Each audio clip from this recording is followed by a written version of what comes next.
Chapter 29-28. A nursery? Yun Shirshir slapped her forehead hard. Oh no. I forgot. I haven't had time to prepare a nursery. This little guy came too suddenly, so I wasn't mentally prepared at all. She felt a little regretful. She couldn't see anything clearly now, so it was hard for her to give any suggestions. She also couldn't personally design a princess room. However, Muyaja said, "It's okay, I'll prepare it." Naturally, Muyaja was more than happy to do this. Even though preparing a nursery was an extremely tedious process, it was an extremely happy thing for him. Of course, this wasn't just for show. The next day, he held her hand and brought Yu and Xiao Yichen to the counter. Yun Shirshir was wearing sunglasses, so it was a little difficult for her to walk. Yu and Xiao Yichen suggested that they hire a nanny to support her. However, Muyaja was worried about the servants. If they were careless and accidentally bumped into something, he would be the one who would be heartbroken. After they got out of the nanny van, Muyaja supported her. Yun Shirshir held his hand and carefully took a step forward. However, she seemed a little timid. She couldn't see anything, so every step she took was extremely careful. "Just hold my hand." Muyaja held her hand tightly and said, "Follow me, don't be afraid." Yun Shirshir also held his hand tightly. In a situation where she couldn't see anything clearly and the whole world was dark, even if someone was holding her hand, she would still be subconsciously worried about what the road would be in front of her with every step she took. It was as if she was walking on the edge of a cliff, and she was on tenterhooks. It was difficult for ordinary people to understand this kind of uneasiness. However, ordinary people would still be worried even if they were held by someone with their eyes closed. Moreover, the person holding her wouldn't be able to notice even the smallest detail at all times. However, he said, "Follow me, don't be afraid." He wouldn't let her fall, bump, or touch anything. Yun Shirshir trusted him wholeheartedly, so she held his hand and followed his footsteps. Muyaja held her hand and led her to the baby and baby counter. Baby Q was the world's leading baby and baby counter. Yun Shanshir was their wedding home, but the nursery was only slightly renovated. It was empty, and even the wallpaper wasn't properly pasted. They started with the wallpaper selection. Yu and Xiao Yichen also started browsing.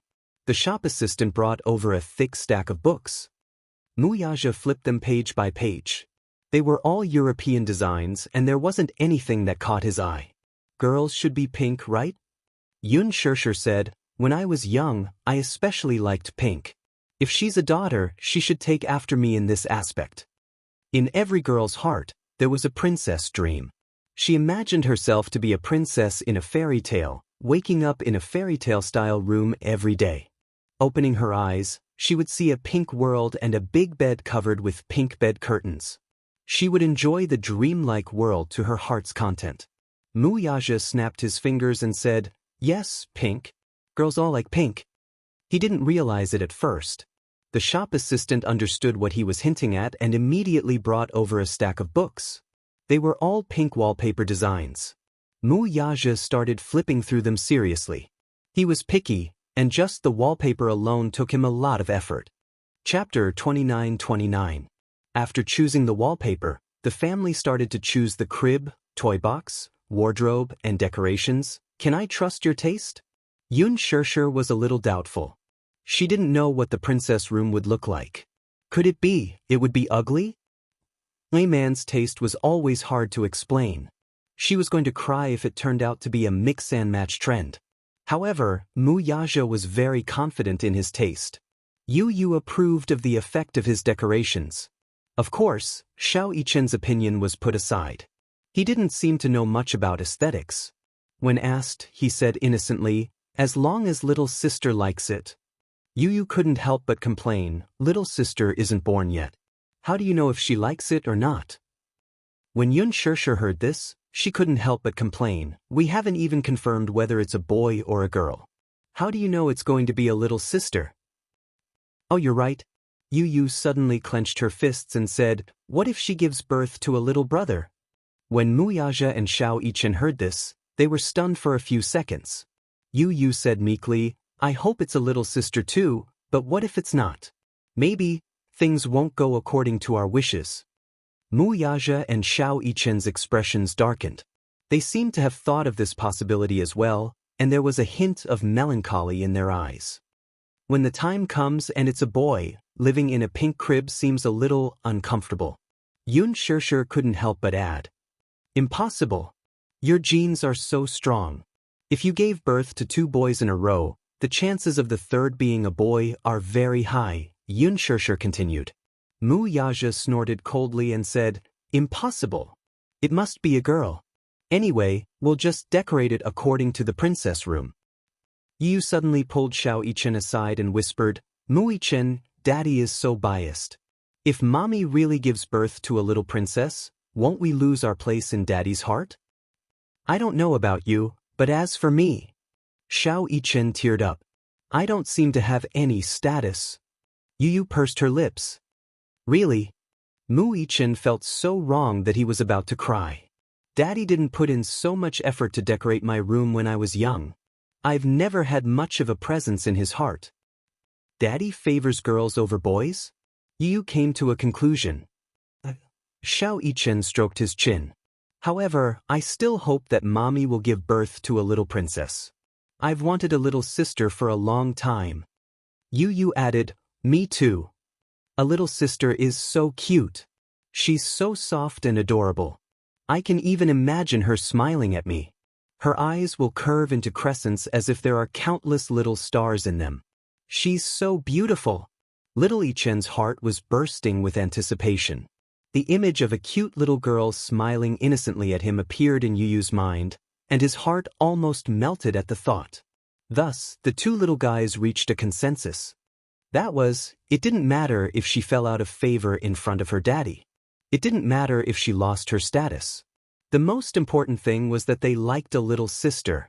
Regardless of whether they lost Daddy's favor or not, having a little sister was more important. Is liking a daughter a hereditary trait? Yu thought about it seriously. If it were me, I would also like a daughter more. Chapter 29:30. Yu giggled, amused by him. Under the combined efforts of the father and son, the princess room was quickly decorated. The walnut flooring was redone, pink wall coverings, white solid wood crib, dreamy bed curtains, and a beautiful crystal chandelier. Everything was as luxurious as a castle. After the princess room was decorated, Mu Yaja held Yun Shirshir's hand and showed her around. Even though she couldn't see anything, Mu Yaja was extremely excited as he explained everything to her step by step. Yun Shirshir touched the wall with her hand and felt that the wall coverings had a very good texture. She couldn't help but ask, What color is the wall coverings? It's pink, but it's not just a wall coverings. There's a piece of wallpaper with a picture of a pink unicorn. The pink unicorn was Leji Group's mascot. After Yu took over, he designed a new generation of mascots. Later on, it was printed as a label and printed on every toy package. Later on, this rainbow unicorn had its own name and became the symbol of Leji Group. The children loved this unique and cute little unicorn, and later on, it gave birth to countless products. Yu saw this picture on the wallpaper by chance and felt that it was very meaningful. Hence, he discussed with Mu Yaja and put up this side of the wallpaper. Yun Shirshir had to use her imagination to imagine the baby room that he had decorated. It seemed to be a little difficult, but seeing how excited the father and son were, she trusted their judgment for the time being. She originally thought that after decorating the princess room, Mu Yaja would stop. However, little did she know that she had yet to experience the crazy side of a certain man. One night, when Mu Yaja came back, he walked into the room and went to her bedside. She was resting when she heard him say mysteriously, Shirshir, guess what I brought back today? What? She was curious. She didn't know what he had brought back with him. He smiled and said casually, I bought many dresses for my daughter. Yun Shirshir was stunned and at a loss. Skirt. Mu Yaja immediately ordered. Outside the door, the servants came in with stacks of dresses and placed them in front of her. Yun Shirshir couldn't see anything. She only felt that the clothes in front of her were piled up into a mountain. Ever since the naming incident, a certain man seemed to be especially enthusiastic about the little guy in her stomach. Wasn't it a little too extravagant to buy dozens of dresses all at once? The child hasn't been born yet. Isn't it a little too early to buy clothes now? She said hesitantly. Why is it so early? Mu Yaja said disapprovingly, the earlier you buy it, the earlier you prepare it. But children develop very quickly. If you buy so many pieces, the child might not be able to wear them in time. No. Do you think I haven't considered that? He scratched the bridge of her nose lightly and said slowly, the dresses I bought are all different sizes. From the clothes she wears when she's born to the clothes she wears when she's 5 or 6 years old, I picked a few styles. 5 or 6 years old? Yun Shirshir was speechless. She'll have to wait 5 or 6 years before she can wear them. By then, the styles I picked now will be a little outdated. That won't happen. Chapter 29:31. My daughter will definitely be beautiful. Outdated clothes will definitely look good on her. A certain man seemed especially confident. His extremely confident words were completely different from his usual style of speaking. In the future, would this man evolve into a slave to his daughter? Yun Shirshir couldn't help but imagine it in her mind. In the image, Mu Yaja lovingly carried the tender little girl in his arms, coaxing her to eat, hugging her to sleep, and even when walking, he couldn't bear to put her down on the ground and let his daughter ride on his shoulders. She then imagined Mu Yaja carrying a chubby son with a bitter and vengeful look. Yun Shirshir's heart was beating like a drum. The little guy hadn't even been born yet, and he was already excitedly preparing this and that. If the baby was a boy, then not only would the princess's room be decorated for nothing, what would he do with the piles and piles of dresses that he had bought? It would be fine if the baby was a daughter, but if it turned out to be a son in the end, his heart would definitely be severely disappointed. He would definitely be very disappointed. Yun Shirshir suddenly asked curiously, let me ask you seriously. If the baby isn't a daughter and it's a son, will you still like it? Mu Yaja pondered for a moment and then said solemnly, of course. As long as it's our child, I'll like it. I see that you like daughters so much. When the time comes, you won't be begging me to give birth to another one, right? When Mu Yaja heard this, he hugged her and rubbed his face against hers intimately. What nonsense are you thinking about again? You're not a sow. If you don't want to give birth, I won't force you. A certain man seemed to have forgotten how this child came about. If he hadn't replaced her contraceptive pills with folic acid, Yun Shirshir wouldn't have fallen for it so coincidentally. Yun Shirshir was completely kept in the dark. She thought that the child had broken through all the obstacles to get here. Little did she know that Mu Yaja had also tampered with it. Oh, by the way, we have to go for a prenatal checkup soon.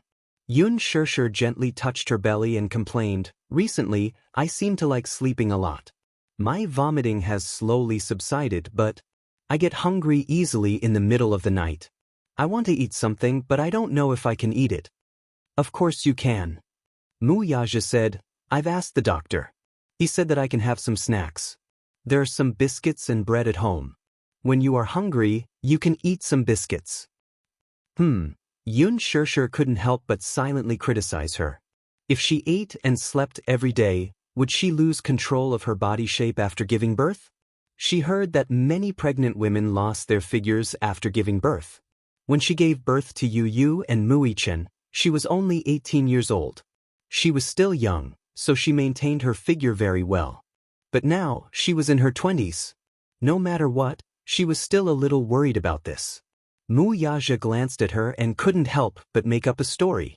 But, are you afraid that you'll gain weight if you eat too much? When Yun Shirshir heard this, she bit her lip in embarrassment. What if I lose my figure?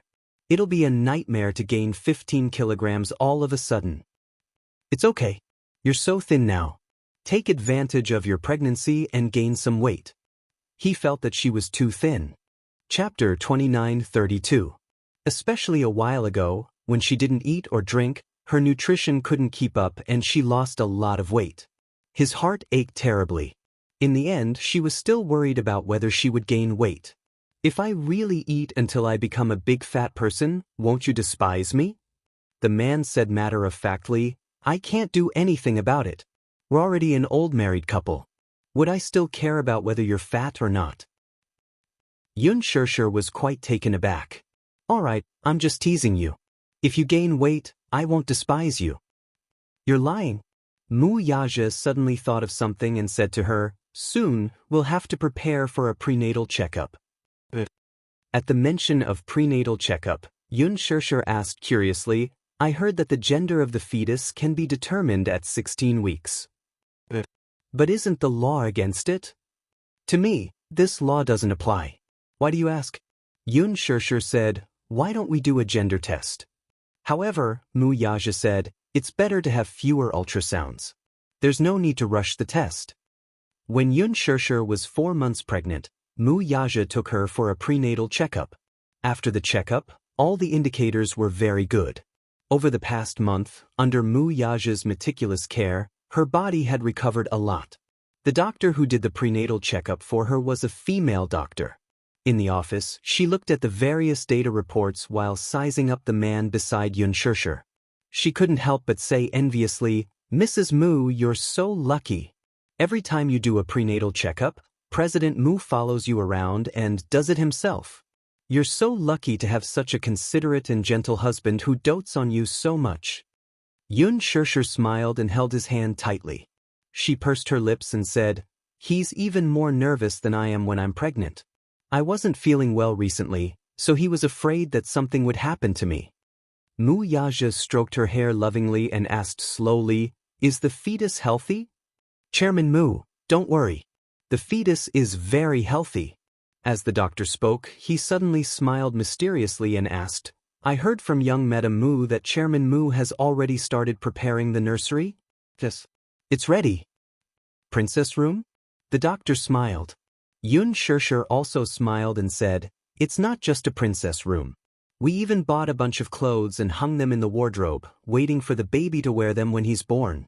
However, all the clothes he had prepared were for girls. I laughed at him and said, what if we have a boy?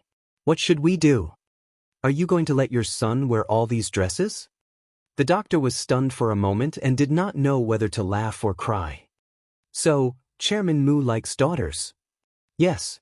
He was looking forward to the baby in my stomach being a girl. He likes girls, he likes them so much. Young madam, what about you? Do you like daughters too? Of course. I like my daughter very much, but not as much as him. However, the doctor said, generally speaking, a father would prefer a daughter more. She's the apple of my eye. We still don't know if it's a boy or a girl. Chapter 29:33. Pausing for a moment, the doctor continued, but now it seems like this is probably telepathy. It's fate. Yun Shirshir smiled. Then she seemed to have realized something. She raised her eyebrows and asked suspiciously, what did you say? Mu Yaja, who was behind her, also looked stunned. What do you mean? The doctor smiled and said, Chairman Mu, Madam Mu, congratulations. You have a little princess in your tummy. Chairman Mu, you have a daughter. Mu Yaja was in a daze for a long while before he finally regained his senses. He couldn't care less about being reserved. He looked at Yun Shirshir in surprise and asked again, it's really a girl? The ultrasound confirmed that it's a girl. The accuracy of the ultrasound is very high. Generally speaking, it can be 100% confirmed. Chairman Mu, congratulations. The princess room was prepared correctly. Mu Yaja's nervous expression finally relaxed. His eyebrows were raised high in excitement. He was so happy that he didn't know what to do. He squatted down and looked at Yun Shirshir. Holding her shoulders, he was so happy that he almost lost control of his emotions. Shirshir, we have a daughter. Yes, yes. Yun Shirshir was happy for him, too. Even though she could not see the expression on his face, she could imagine how happy he was just by hearing the slight tremble in his voice due to the sudden happiness he was feeling right now. Mu Yaja was so happy that he couldn't control himself. He hugged her and lifted her into his arms. Ignoring the fact that there were outsiders around, he carried her and spun her around a few times. Yun Shirshir was so shocked that she hugged his shoulders nervously. She said reproachfully, You scared me. Shirshir, I'm so happy. I can't believe that this is real. Mu Yaja hugged the back of her head. His thin lips couldn't help but curve into a gentle smile. He thought about how soon the child would be born and he would be able to carry a little princess. His mood was like a hydrogen balloon that wanted to fly into the sky. "Put me down." She was bashful and embarrassed as she lightly punched his shoulder. "It's so ugly. At least be a little more reserved." The doctor laughed and said, "I've been in the obstetrics and gynecology department for so many years, and I've seen many such scenes. Many new stay-at-home fathers can't help themselves. Young madam, you don't have to feel embarrassed." Mu Yaja put her down and couldn't help but hug her, kissing her again and again. Sure, you've worked hard. All right. I know you're happy." She paused for a moment and said playfully, "Congratulations, Mr. Mu. You're going to be a father again, and this time it's a daughter. He has both a son and a daughter, which is enough to be called good." As she spoke, she reached out her hand and gently caressed his face. Her fingertips accidentally touched his eyelids and touched a trace of wetness. She couldn't help but be startled, and her heart twitched. Thank you for pulling yourself together for me and our child." His throat actually felt like it was choked up. Yun Shirshir widened her eyes in a daze. However, she heard him say in a low voice, "Did you know? I almost thought that I was going to lose you." As Mu Yaja spoke, he held her hand and gently kissed her fingertips. Because of this great happiness and excitement, his eyes couldn't help but redden. There was the joy of regaining what he had lost. The happiness of surviving a disaster. Hearing his extremely tense voice, Yun Shirshir's eyes also welled up with tears. Chapter 29-34.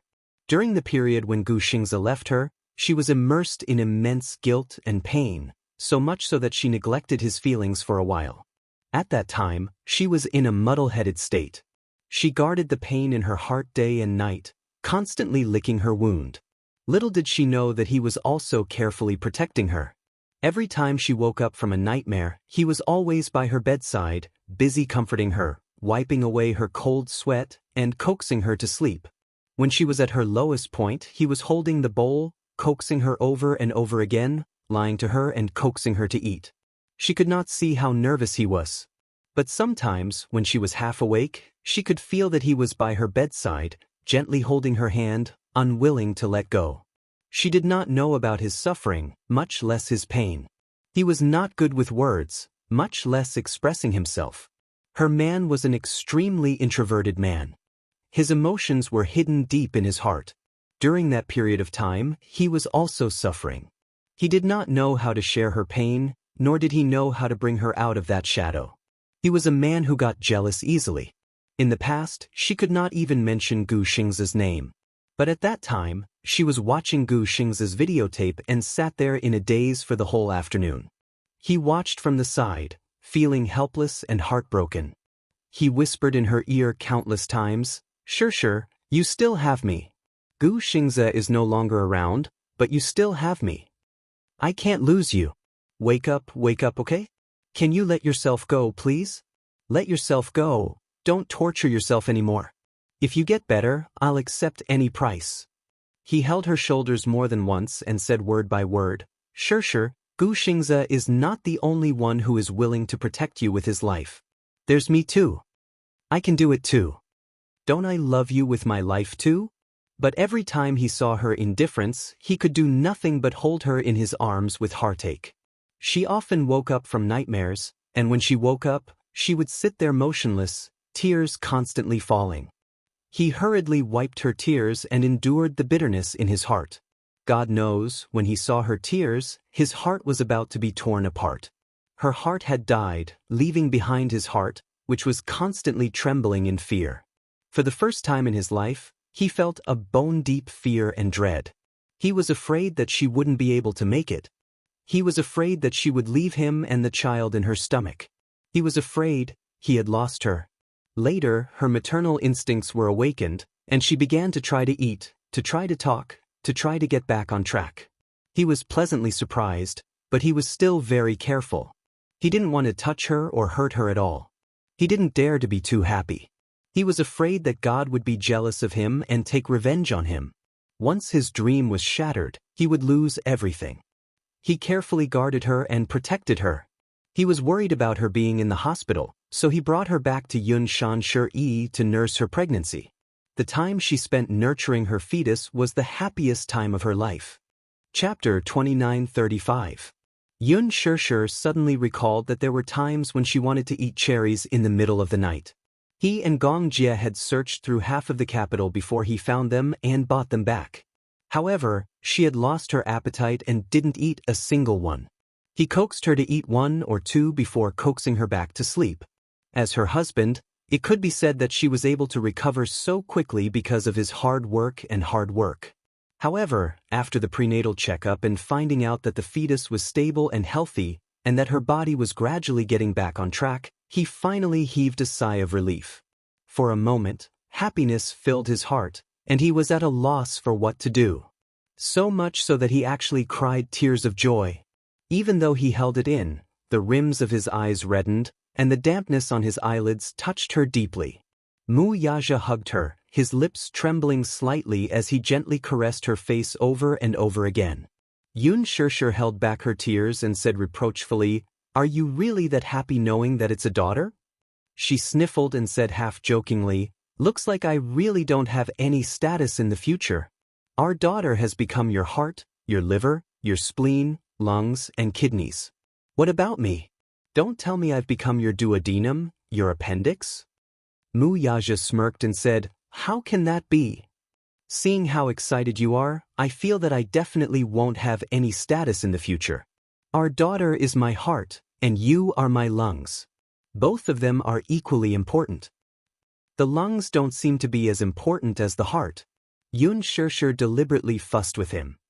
"Look, our daughter is like a heart. Without our daughter, will your heart not be able to beat?" Upon hearing this, Mu Yaja laughed. Thinking that she was jealous, he couldn't help but laugh. "You're even jealous of your own daughter? Can't I be? Do you have a problem with that?"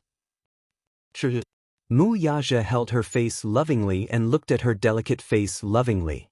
He smiled gently and said, "But without you, I can't even breathe." Yun Shi was stunned. She was deeply moved by his incomparably sincere words. "Without you, I can't even breathe." She hugged him tightly as tears welled up in the corners of her eyes again. She couldn't stop sobbing. "Thank you for waiting for me for so long." She pursed her lips and hot tears fell on his shoulder. She smiled and said, "I won't be so willful in the future. I won't scare you anymore." "Yes." Mu Yaja smiled. She didn't know how much tenderness was hidden in his gaze when he looked at her. When Yu and Xiao Yichen returned home from school, they could smell a sweet scent the moment they opened the door. When Xiao Yichen smelled it, he almost drooled. He sniffed greedily for a long time, and his eyes lit up. "But it smells so good." Yu smelled it and said, "This is the aroma of cake. Is it some important festival? Or is it someone's birthday?" He thought about it and realized that no one in the family was celebrating their birthday. The two little guys squeezed into the dining room one after the other. They saw Yun Shi sitting at the dining table with her hands supporting her cheeks. There were several delicious dishes in front of her, and in the middle was a 12-inch cake. It was sweet and tempting. Wow! Xiao Yichen wiped his saliva. He was already famished when he returned home from school. When he saw this sumptuous scene, he was undoubtedly salivating. "You're back?" Chapter 29:36. Yu and Xiao Yichen looked at each other and asked curiously, "Mommy, what's the occasion today? Why did you make a cake?" "Do you want to know?" Yun Shi smiled mysteriously but deliberately didn't say anything. Mu Yaja walked out of the kitchen with a jug of fruit juice and an apron around his waist. He looked like a house husband. Yun Shi said that she wanted to drink freshly squeezed fruit juice, so he went into the kitchen and studied it for a while. Finally, he figured out how to make a jug of fruit juice. Yu's face turned slightly pale when she saw this. She looked at the table full of dishes and then at the apron he was wearing. The corners of her lips twitched. "Daddy, did you make this table full of dishes?" Mu Yaja placed the jug of fruit juice on the table and glanced at them. Before he could say anything, a voice came from behind him. "Of course not." An angry voice came from the kitchen. Yu Yu and Xiao Yichen looked over and saw Hua Jin walking out of the kitchen with an apron around his waist and beads of sweat on his face. He said angrily, "How could your daddy possibly know how to cook? I made all of these. I ordered the cake from a cake shop." "You know how to cook?" Yu Yu was even more surprised. "Of course." Hua Jin patted his chest and said, "I've been cooking since I was young." Yu Yu didn't say anything on the surface, but she was secretly criticizing him in her heart. Would he get food poisoning after eating all of these dishes? Xiao Yichen was also skeptical and didn't believe in Hua Jin's culinary skills. Yu Yu said, "Mommy hasn't answered me yet. What kind of occasion is it today?" She even invited brother Hua Jin over. Hua Jin felt even more wronged when he heard this. "But can't I be a guest if it's not an important occasion?" Yu Yu chuckled and stuck out her tongue. Hua Jin continued, "Also, you should change the way you address me. Call me uncle." "Uncle." "Alright. Yu Yu, Xiao Yichen, it's time to eat. Go wash your hands quickly. I'll tell you the good news after you're done washing your hands." When Yu Yu and Xiao Yichen heard that it was good news, they didn't hesitate and immediately ran into the bathroom. When they returned to the dining room after washing their hands, Hua and Mu Yaja were already seated at the table. By the time they were done washing their hands, they returned to the dining room table. The two little lads sat down and asked eagerly, "Mommy, it's time for you to answer us, isn't it? What's the good news?" Mu Yaja and Yun Shirshir looked at each other. The former was smug while the latter was a little shy. Under Yu Yu and Xiao Yichen's curious gazes, the man leaned forward and said mysteriously, "You're going to be older brothers." Yu Yu didn't think much of it when she heard this. "Is this the good news?" "We knew it a long time ago." Yun Shirshir said angrily, "Stop teasing them." Mu Yaja put his arm around her shoulders and smiled. Then he said to Yu Yu and Xiao Yichen, "Congratulations, you're going to have a younger sister. Don't you think this is something worth celebrating?" Younger sister. Yu Yu and Xiao Yichen were stunned for a moment. Xiao Yichen was the first to react. He straightened his neck in excitement and said in surprise, "Really? Daddy, how did you know?" Yu Yu looked at Mu Yaja strangely from the corner of her eyes. She was a little doubtful. That's right. Daddy, how did you know? Don't tease us. You're making us happy for nothing." Mu Yaja raised his eyebrows and deliberately kept them in suspense. Chapter 2937. Yun Shirshir smiled and continued, "Today, Mommy went to the hospital for a prenatal checkup. The doctor told us after we did an ultrasound. He said that I'm carrying a little princess in my stomach. Aren't you going to be older brothers?" When Xiao Yichen heard this, he was so excited that his eyebrows danced. "Wow. Really? Oh my God. It's really a little sister. Is my dream finally going to come true?" "Don't get so excited." Yu Yu patted his shoulder and pretended to be calm. "Are the ultrasound results accurate?" "I heard that some ultrasound results may not be accurate." "Of course it's accurate. Silly." Mu Yaja glared at him and asked, "Are you saying that you prefer a little brother to a little sister?" "No," Yu Yu instinctively insisted, "I prefer a little sister." The surprise came too suddenly. Yu Yu looked at Yun Shirshir's face, which was brimming with happiness. Then he looked at Mu Yaja and Hua Jin's faces, which were also filled with surprise. He finally believed it. However, compared to Xiao Yichen, the way he expressed his surprise was very restrained, just like Mu Yaja. He pretended to be calm as he held his drink and tried to take a sip of juice to calm himself down. However, after drinking half the glass, he still couldn't suppress the ecstasy in his heart. He placed the glass on the table and looked extremely touched. The whole world suddenly bloomed with flowers and fireworks. He was in an extremely good mood. "I have a little sister." Yu Yu clutched his chest.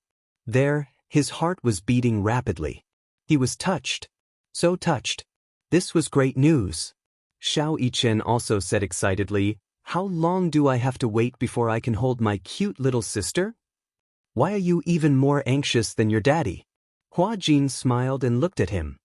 "Wait a little longer. It'll take at least 6 months." Yi was much more attentive than Xiao Yichen. He suddenly asked anxiously, Mommy, since you've done the prenatal checkup, how's the baby?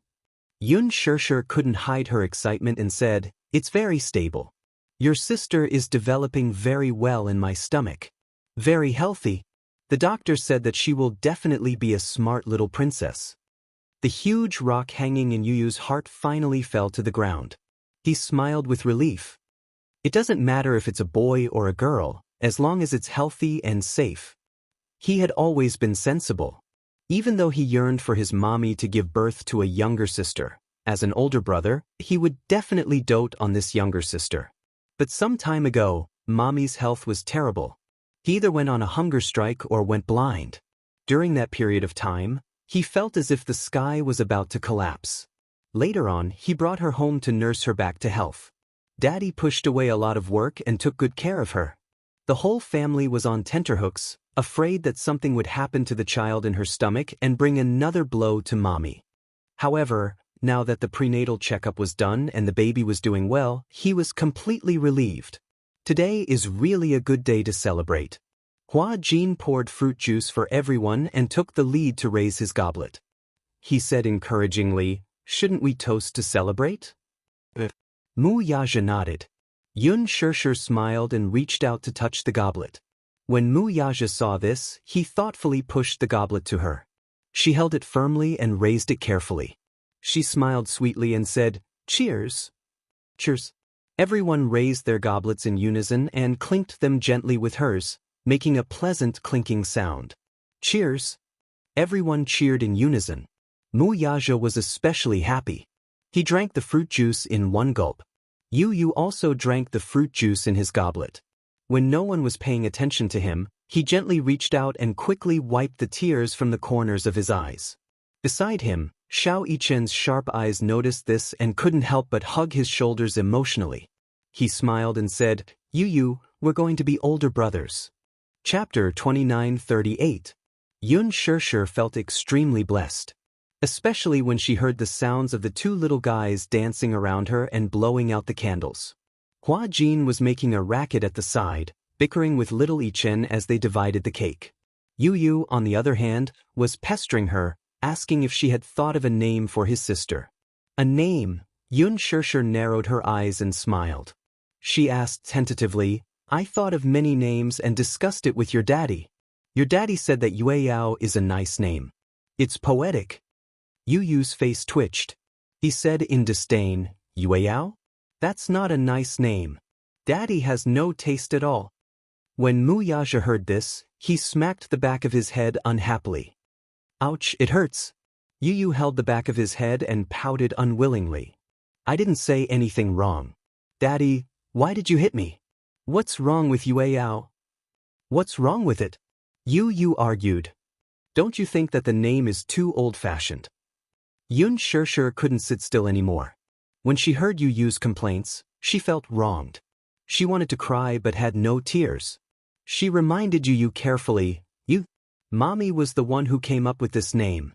Your daddy just picked this one." When Yu heard this, he looked embarrassed. He immediately cleared his throat and said awkwardly, "Actually, this name is quite nice. Yueyao Mu, the jade pool fairy under the moon. Is that how it feels?" This explanation of the name simply hit the nail on the head. Yun Shirshir said contentedly, "That's what I meant. What a beautiful name. Yueyao Mu Yueyao. This name is not bad."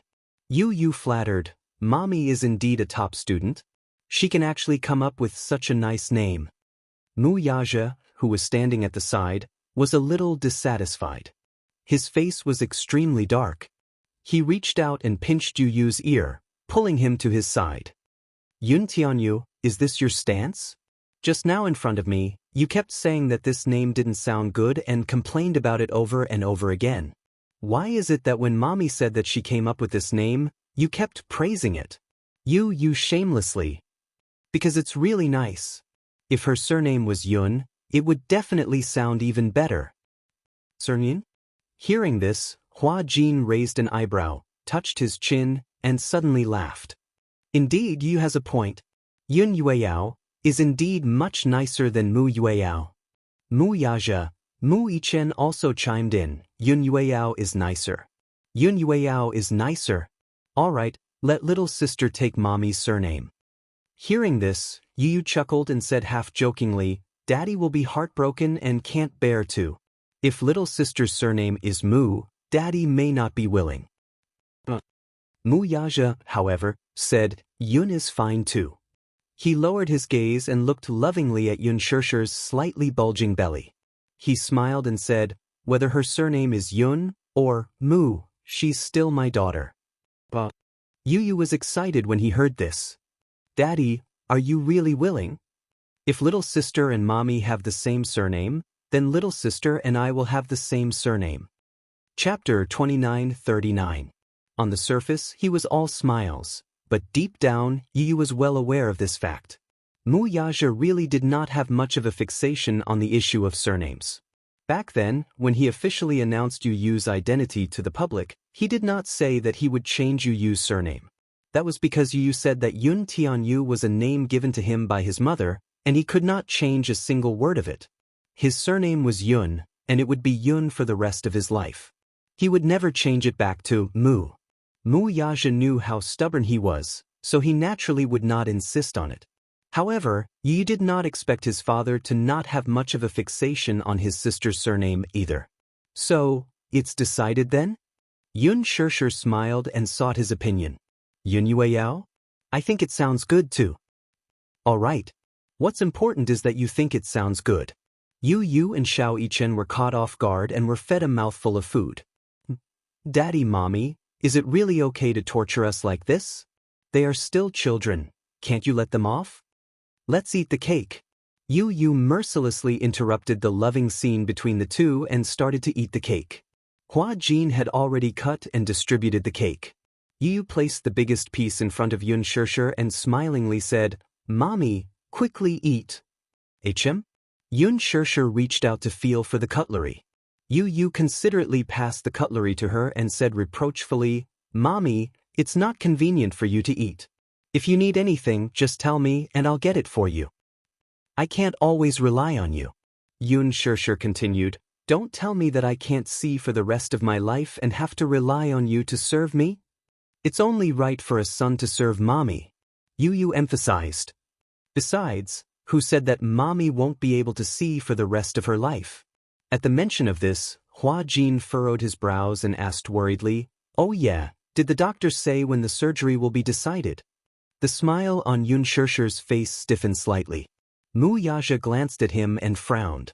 Suddenly, he said, the doctor said that if we do the surgery now, the medication might affect the fetus in the womb.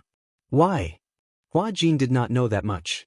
He only knew that if he lost his sight, he could have a cornea transplant as soon as possible so that he could regain his sight. Because during the surgery, some of the drugs used will have a certain degree of toxicity. During a pregnant woman's pregnancy, there were some drugs that had to be avoided at all costs. Otherwise, it would easily affect the normal development of the fetus. In serious cases, miscarriages and deformities were possible. Shishir wanted to protect the child. No matter what, even if she won't be able to see for the rest of her life, there's still me. Yun Shishir smiled and interlocked her fingers with his. Her smile was gentle. Hua Jin furrowed his brows, looking worried. He clenched his fists and said hesitantly, A cornea donor should be something that can only be found by chance. I heard that there's a donor now, so we should be able to perform the surgery immediately. Mu Yaja was stunned for a moment. He looked up, and a strange look flashed across his face. He looked at Hua Jin deeply and thought about it for a while. Suddenly he asked, How do you know that there's a cornea donor now? Hua Jin wanted to say something but stopped. He glanced at Yun Shishir but did not say anything in the end. He only said calmly, I just heard about it.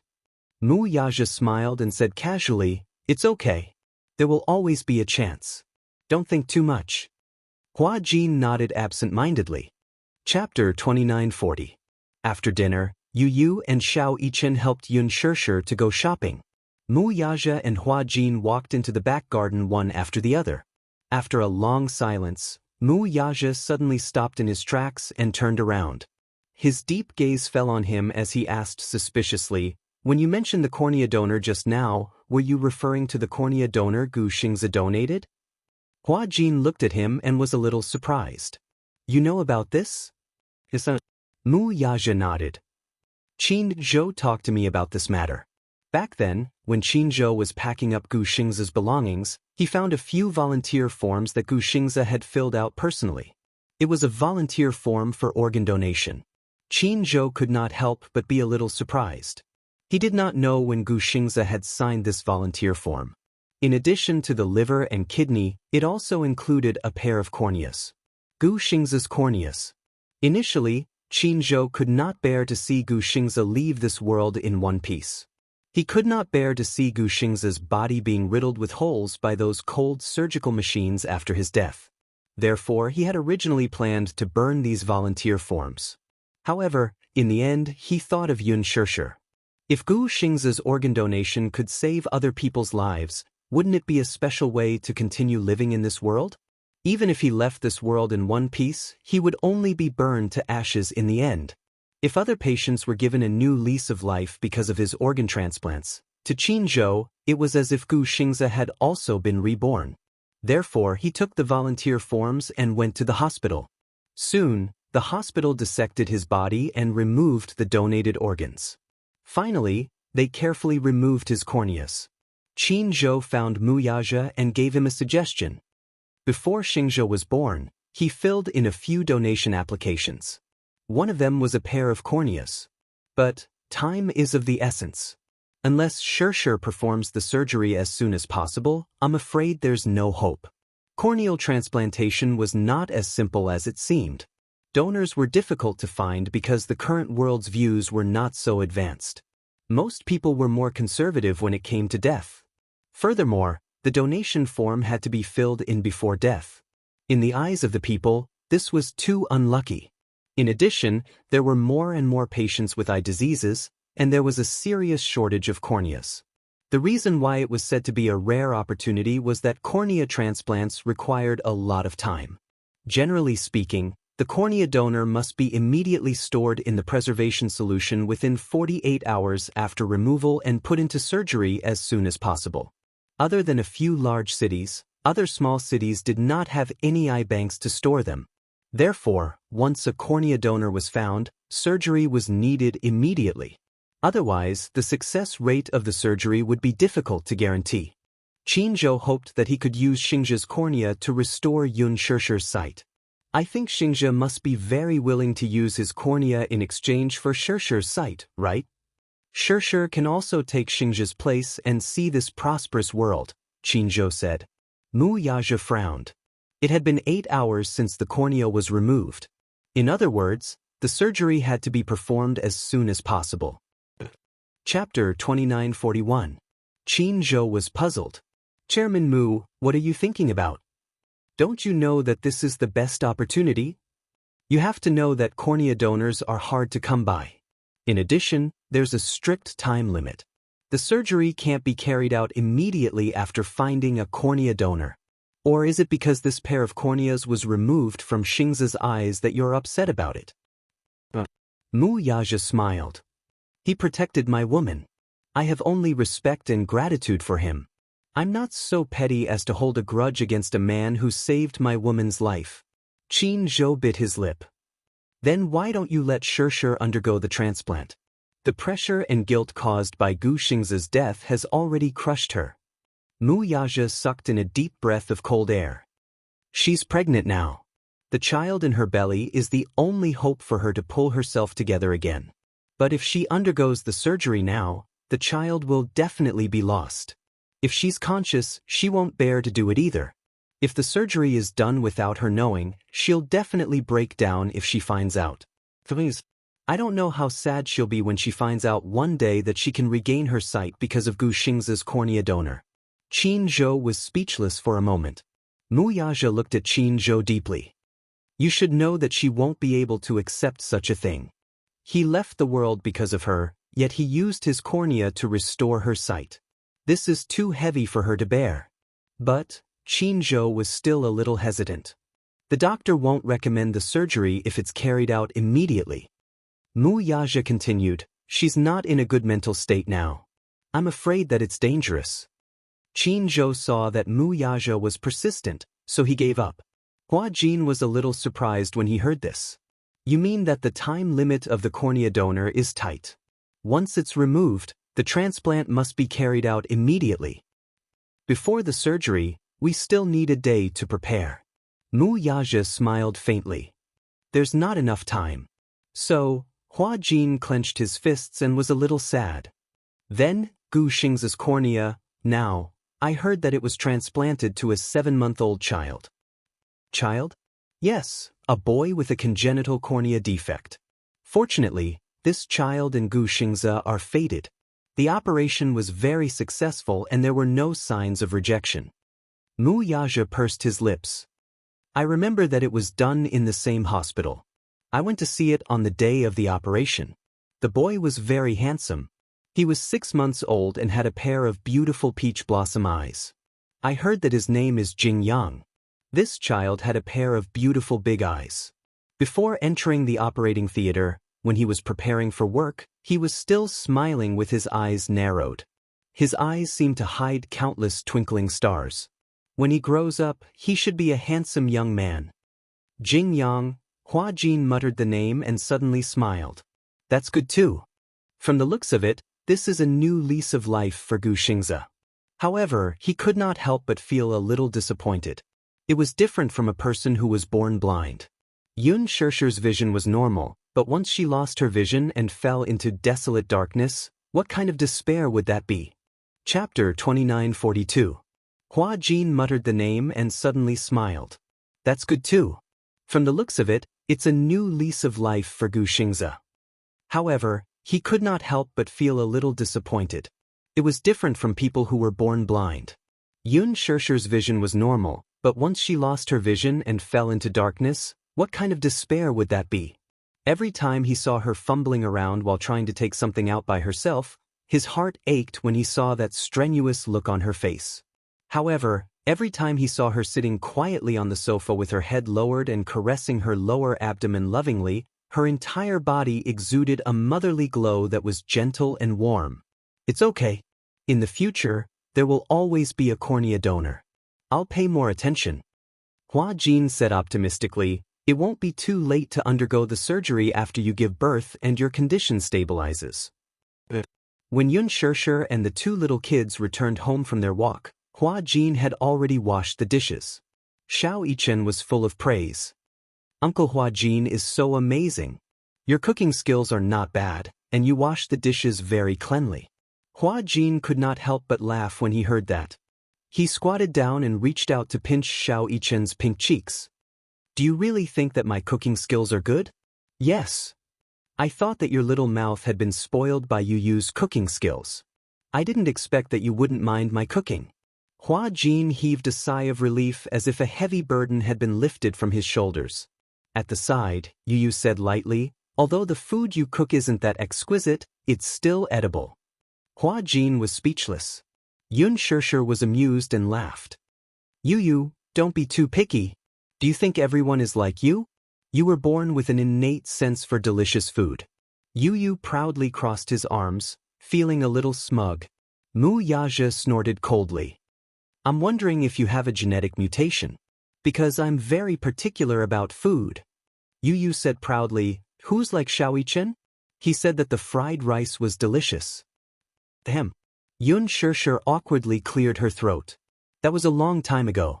Once, on a whim, she cooked a plate of egg-fried rice and asked the 2 little fellows to eat. When Yu Yu saw that the fried rice was overcooked, she pushed the fried rice to the side in disgust. Then she saw Xiao Yichen hugging the fried rice and eating a lot of it. When he was done, he even smiled and said, Mommy's cooking is amazing. The fried rice is so delicious. She didn't know if he was speaking the truth. He couldn't stand the fried rice or if he thought that it was disgusting. However, to protect his mommy's reputation, he reluctantly pretended that it was delicious. Xiao Yichen argued, Mommy's fried rice is really not bad. He really couldn't tell that the fried rice was overcooked. Moreover, he was starving that day and only focused on eating the rice. He didn't think that there was anything strange about the taste. Yun Shirshir immediately raised her hands in surrender. Okay, but you're the best at cooking. Mommy's cooking isn't as good as yours. Are you satisfied now? Yu was satisfied when he heard this. He felt that this way, he would be able to secure his position as the head chef in the family. He looked pleased with himself. Mu Yaja and Hua Jin looked at each other and laughed helplessly. Hua Jin deliberately teased him, Yu, it's not good for you to be so full of yourself. You're just good at cooking. What's so special about that? Yu gave him a proud look. Chapter 2943. The next day, for some reason, Hua Jin went to the hospital to inquire about Jing Yang's condition. He saw the child through the window in the general ward on the 4th floor. It had been more than half a month since the cornea transplant. The child was recovering very quickly and had been transferred from the intensive care unit to the general ward. He would be discharged soon. The child was very beautiful. His skin was fair and clean, so tender that it looked like it could be broken by the wind. He had a pair of big, watery eyes and long eyelashes. They were as thick as the feathers of a black phoenix. When he blinked, they looked like the fluttering wings of a butterfly. This child was really beautiful. If he didn't say so, Hua Jin would have thought that he was a girl. When he smiled, 2 small dimples appeared on his cheeks. It was very seductive. He was lost in thought as he looked through the window. Suddenly, a timid voice came from the side.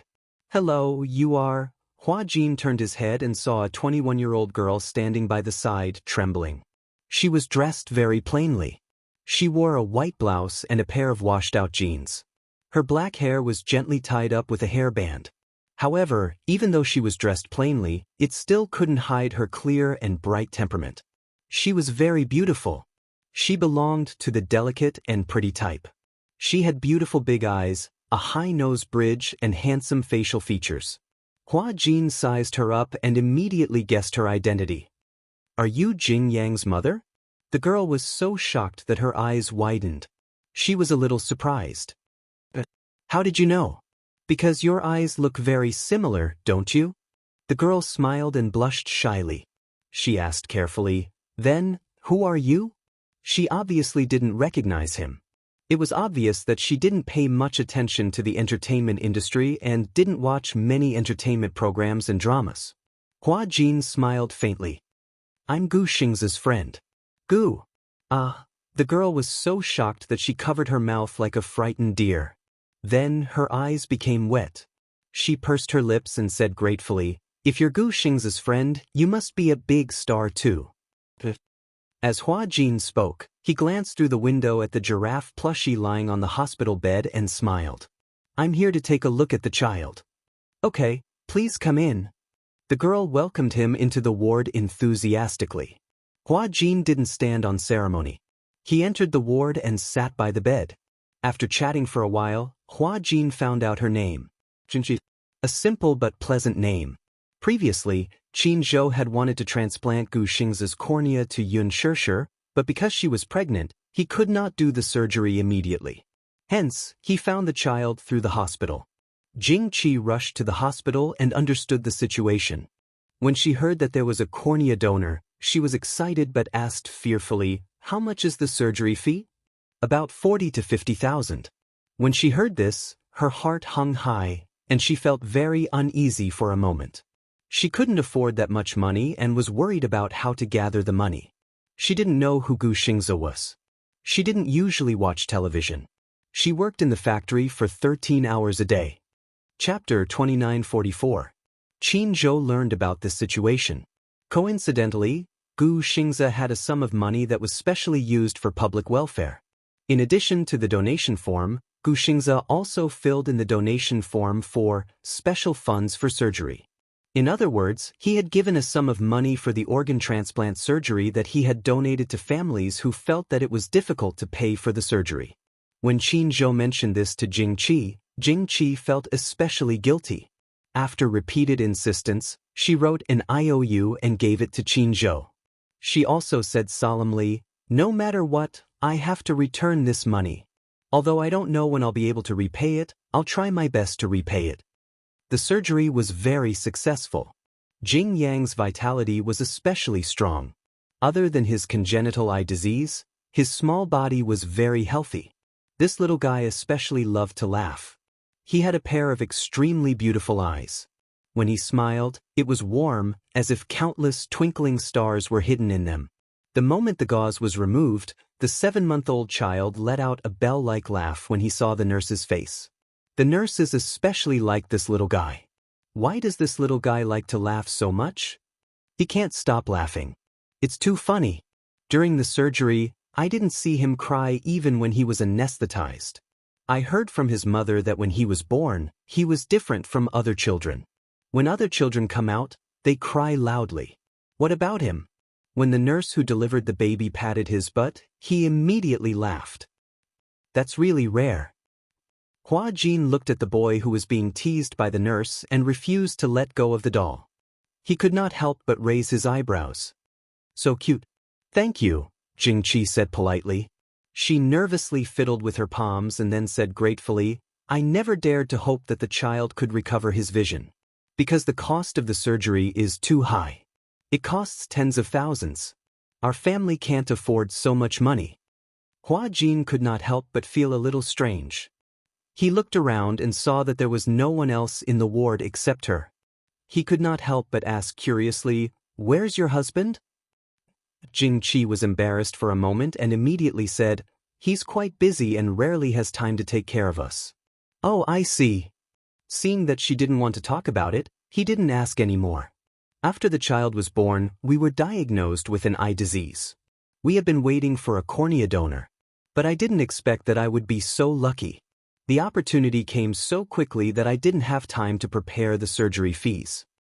However, 40 to 50,000 yuan was an astronomical figure for her. After 6 months of scrimping and saving, she only managed to save a little more than 10,000 yuan. She was already trying her best to save money. She couldn't possibly skimp on the child's expenses. She was worried that the child wouldn't develop well. Her monthly salary at the factory was more than 4,000 yuan. After deducting her expenses and the fact that she had a child, it was another large sum of expenses. She had worked so hard to save up that much. She had hoped that when she had a cornea donor, she would be able to save enough money for the surgery. But unexpectedly, 6 months later, there was news that suddenly came. After she received the call from the hospital, she didn't have time to think. She took a taxi to the hospital with the child and did a series of tests. Because if he missed it, he didn't know when the next opportunity would come. Chapter 29:45. At first, I was worried that the child was too young and did not have the conditions to undergo surgery. However, after the examination, the child could undergo surgery. I was hot-headed and thought that no matter what, I had to seize this opportunity, so I didn't think too much about it and signed it. Later, I realized that I was so flustered that I didn't consider the surgery fees.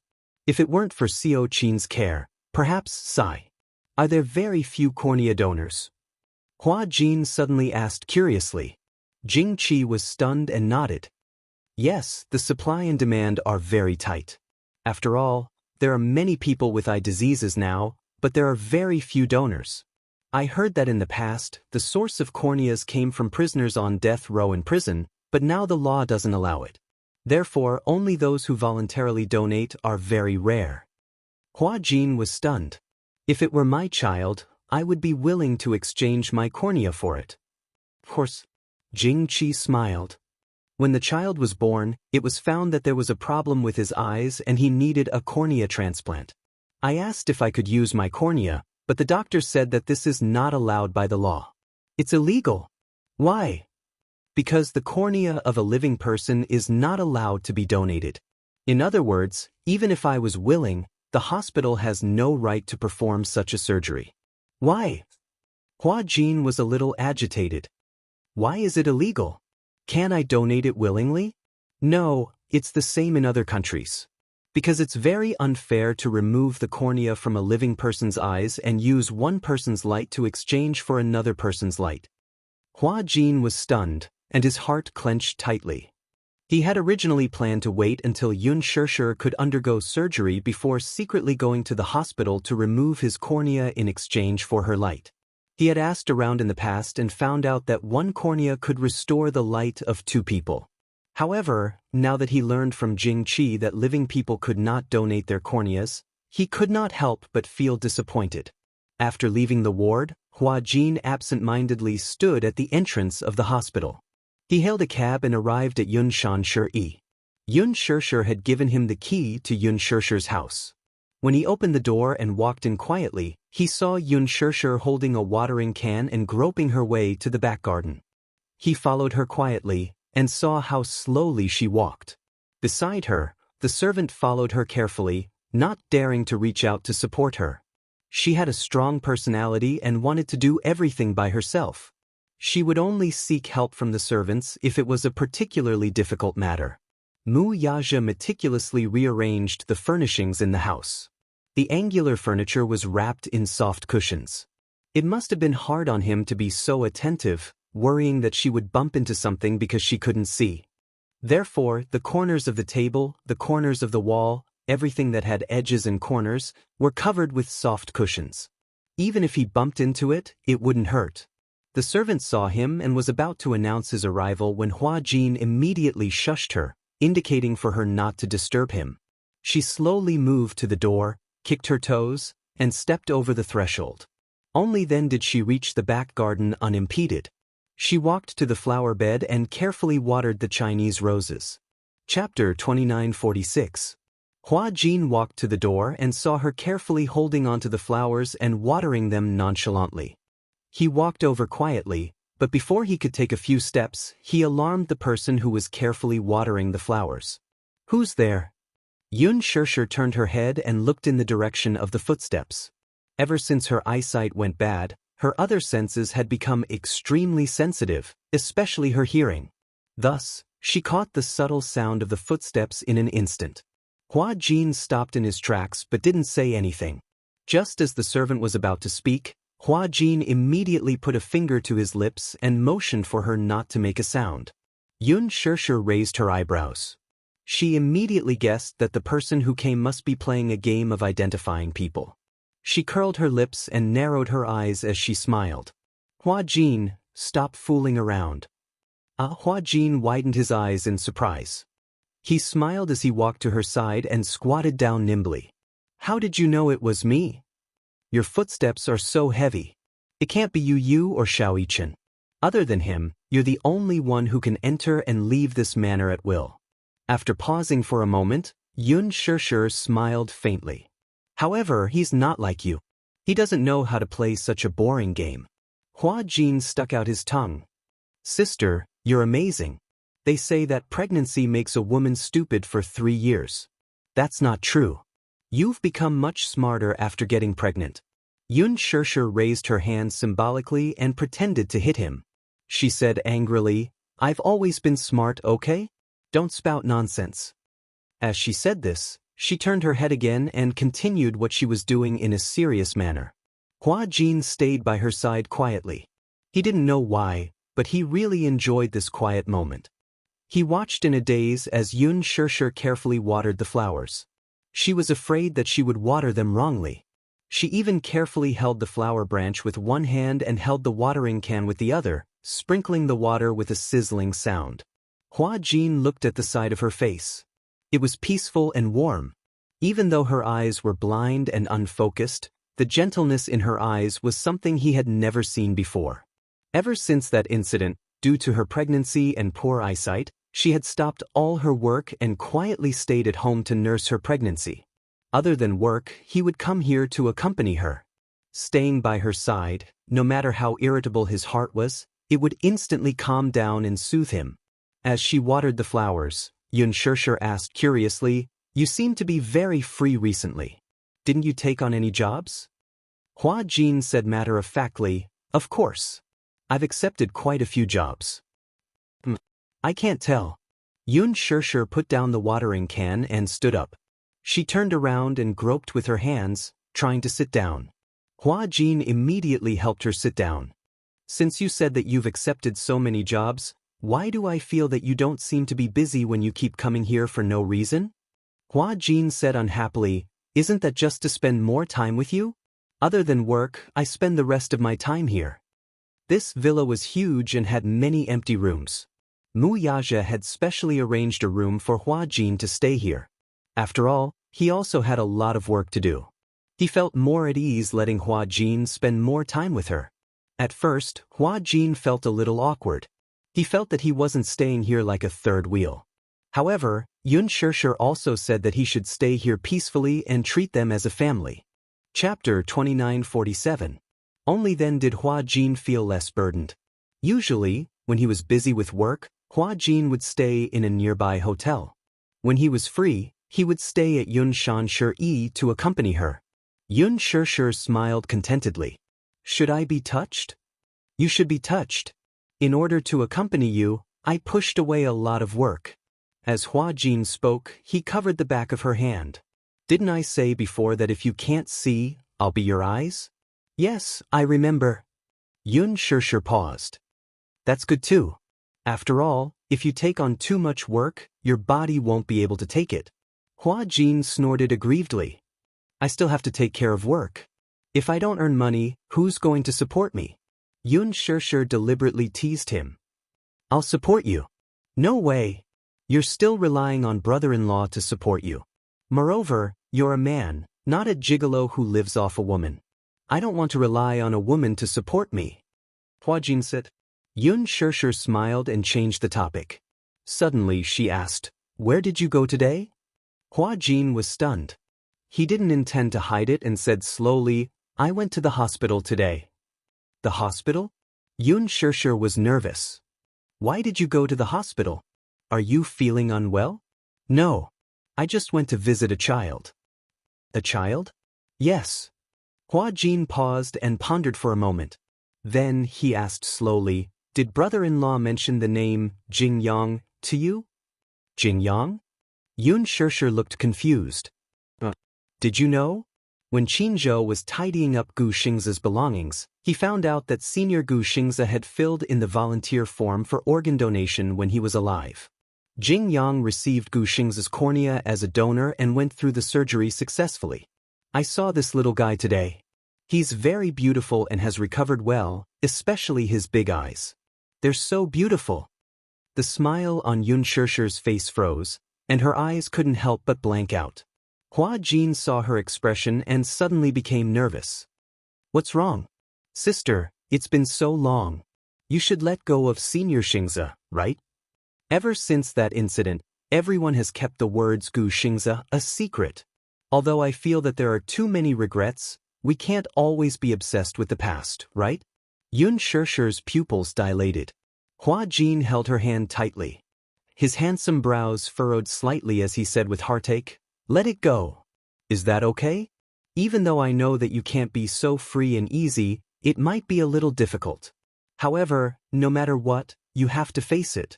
The person who is no longer here is no longer here. The reason why I mentioned this child to you is because I want you to know that although Senior Xingzha is no longer here, he has obtained a new life in this world in another way. Hua Jin. Yun Shirshir held his hand and calmly reassured him. Don't worry, I won't make you guys worry like I used to. Upon hearing this, Hua Jin was still skeptical. Really? Chapter 2948. Sister. The more Hua Jin looked at her, the more his heart ached for her. He hugged her tightly and said with a sobbing tone, Senior Xingza's death is really not your responsibility. Don't torture yourself and don't live in guilt. I think that if you truly love someone and give up for love, you will definitely not ask for anything in return. Gu Xingza treats you well out of his own accord, and he has no regrets. He treats you like his life, so he definitely wants you to be well. I understand. Yun Shirshir hugged his shoulders gently and choked. I understand. So, I'll be well. Hua Jin wiped her tears away, but heard her say, I want to see that child. Seeing that he was silent, Yun Shirshir pleaded, just once is good. I want to see him. I can take you to see him, but you have to wait until tomorrow at least. Hua Jin explained, when I left the hospital, the child was already asleep. After all, he's only 7 months old and needs to rest well. Yun Shirshir nodded. The next day, Hua Jin turned down an interview and brought her to the hospital. When they arrived at the ward, Jing Qi was not in. Hua Jin guessed that she was probably going through the discharge procedures. Jing Qi said that the child had recovered very well, so there was no need for him to stay in the hospital any longer. Every day he stayed in the hospital would be a day's worth of expenses. The doctor had already hinted that the child could be discharged, so she planned to go through the discharge procedures as soon as possible. Pushing open the door of the ward, Hua Jin held her hand and walked in quietly. On the hospital bed, the child's eyes were wide open. He blinked and looked at the world curiously. Hua Jin had specially brought a gift for the little guy this time, a pink unicorn plush toy from Luji. Approaching the bed, Hua Jin helped Yun Shirshir sit down. He leaned over to look at the little guy and said gently, "Uncle is here to see you again. Are you surprised?" "Yeah." The child stretched out his hand and pointed a tender finger at him, his eyes wide open in curiosity. Hua Jin gave him a thumbs up and then placed the unicorn beside him. Yu Yu's unicorn was not big. It was a medium-sized unicorn. Based on Yu Yu's height, she could hold it with one hand. However, the little guy was only 7 months old after all. When he opened his arms, he happened to be hugged tightly. It could be seen that the little guy especially liked this furry toy. He hugged it and rolled around on the bed.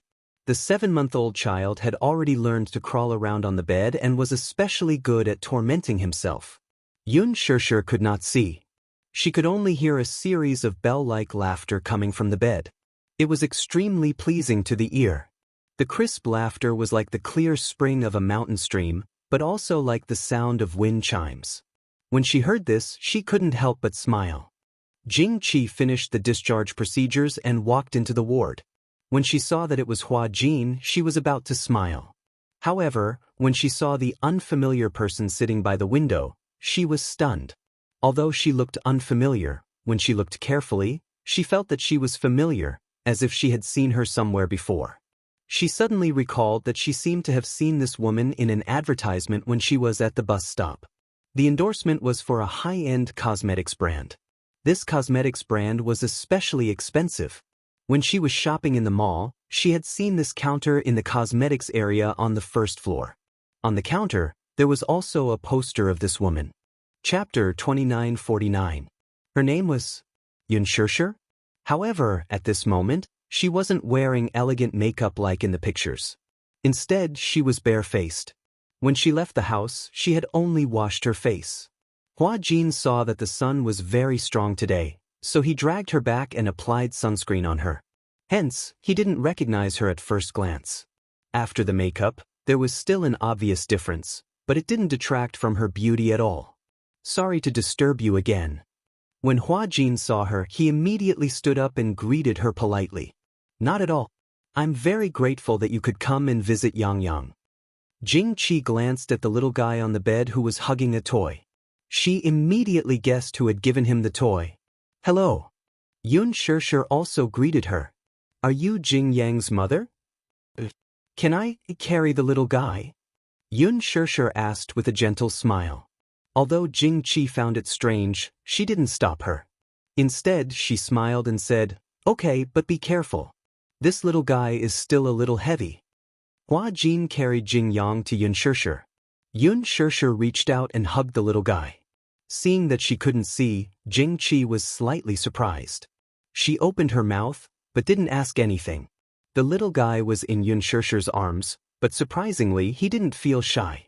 He only opened his eyes wide and looked at her curiously. His 2 little hands were probing. First he touched her hair. Then his big eyes were attracted by the necklace on Yun Shirshir's neck, so he reached out to grab it. The child was small and didn't know what to do. He was a little strong. When Jing Qi saw this, she rebuked, "Yang Yang, be good. Don't move." Yun Shirshir immediately said, "It's okay." She couldn't help but feel a little regretful. Because she couldn't see, she couldn't take a good look at the child in front of her. However, hugging the soft little cub, it was as if she had returned to a few years ago when Yu was just born. His body was also small and soft, as if he was made of water or glutinous rice balls. It was as if he could be flattened and rounded at will. She hugged him carefully. Although she was a little unfamiliar with the way she carried the child, she was professional enough. One look and one could tell that she had been a mother. The little fellow became even more intimate with her. It felt so comfortable being hugged by her. Its pair of eyes were curved like crescent moons as it giggled and babbled. Who knew what it was talking about? Hua Jin replied. The operation went very smoothly. There were no signs of rejection. The little guy's eyes are especially beautiful. When he grows up, he should be as handsome as me. Shameless, she retorted. He'll definitely be more handsome than you. Sister, you're so biased. My face is praised by my fans as the most beautiful woman in the world. You're a little fresh meat now, but in a few years, won't you also become old cured meat? No matter how beautiful you are, you'll still get old. As she spoke, she ruffled his silky hair and smiled. This little guy is so tender that I can squeeze water out of him. Jing Qi asked carefully, Are you friends with Mr. Gu Xingze? Yun Shishir smiled, but it was a little bitter. Chapter 2950. Yun Shishir said, I'm not a big star. I only entered this industry because of my love for performing. Jing Qi could not help but feel a little touched. She had heard that big stars were very good at acting like big shots and putting on airs. After all, they had always been under the spotlight. The love of their fans, the flowers and applause, and their annual income was tens of millions. Even Gu Xingze's annual income was in the hundreds of millions. Therefore, these big stars were definitely superior to others.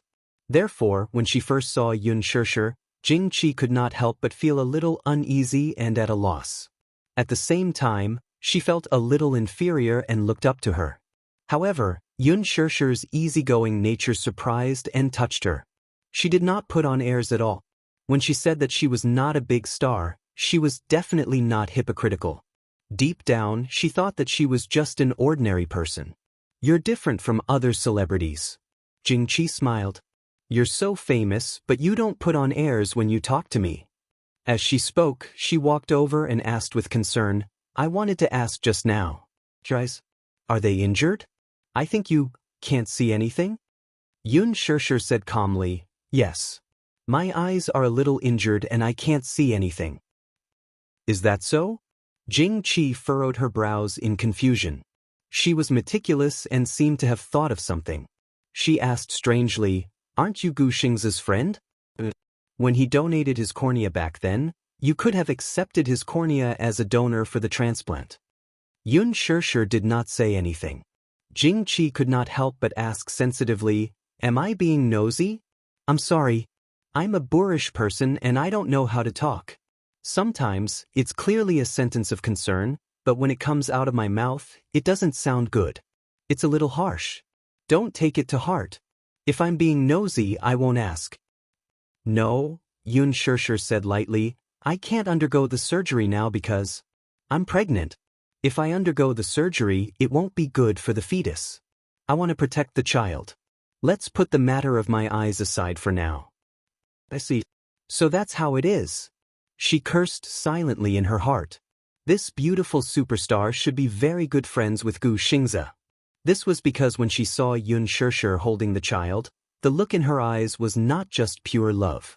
Instead, it was a kind of pity, pain, and even longing. She clearly couldn't see, but her gaze seemed to be able to see something through the child.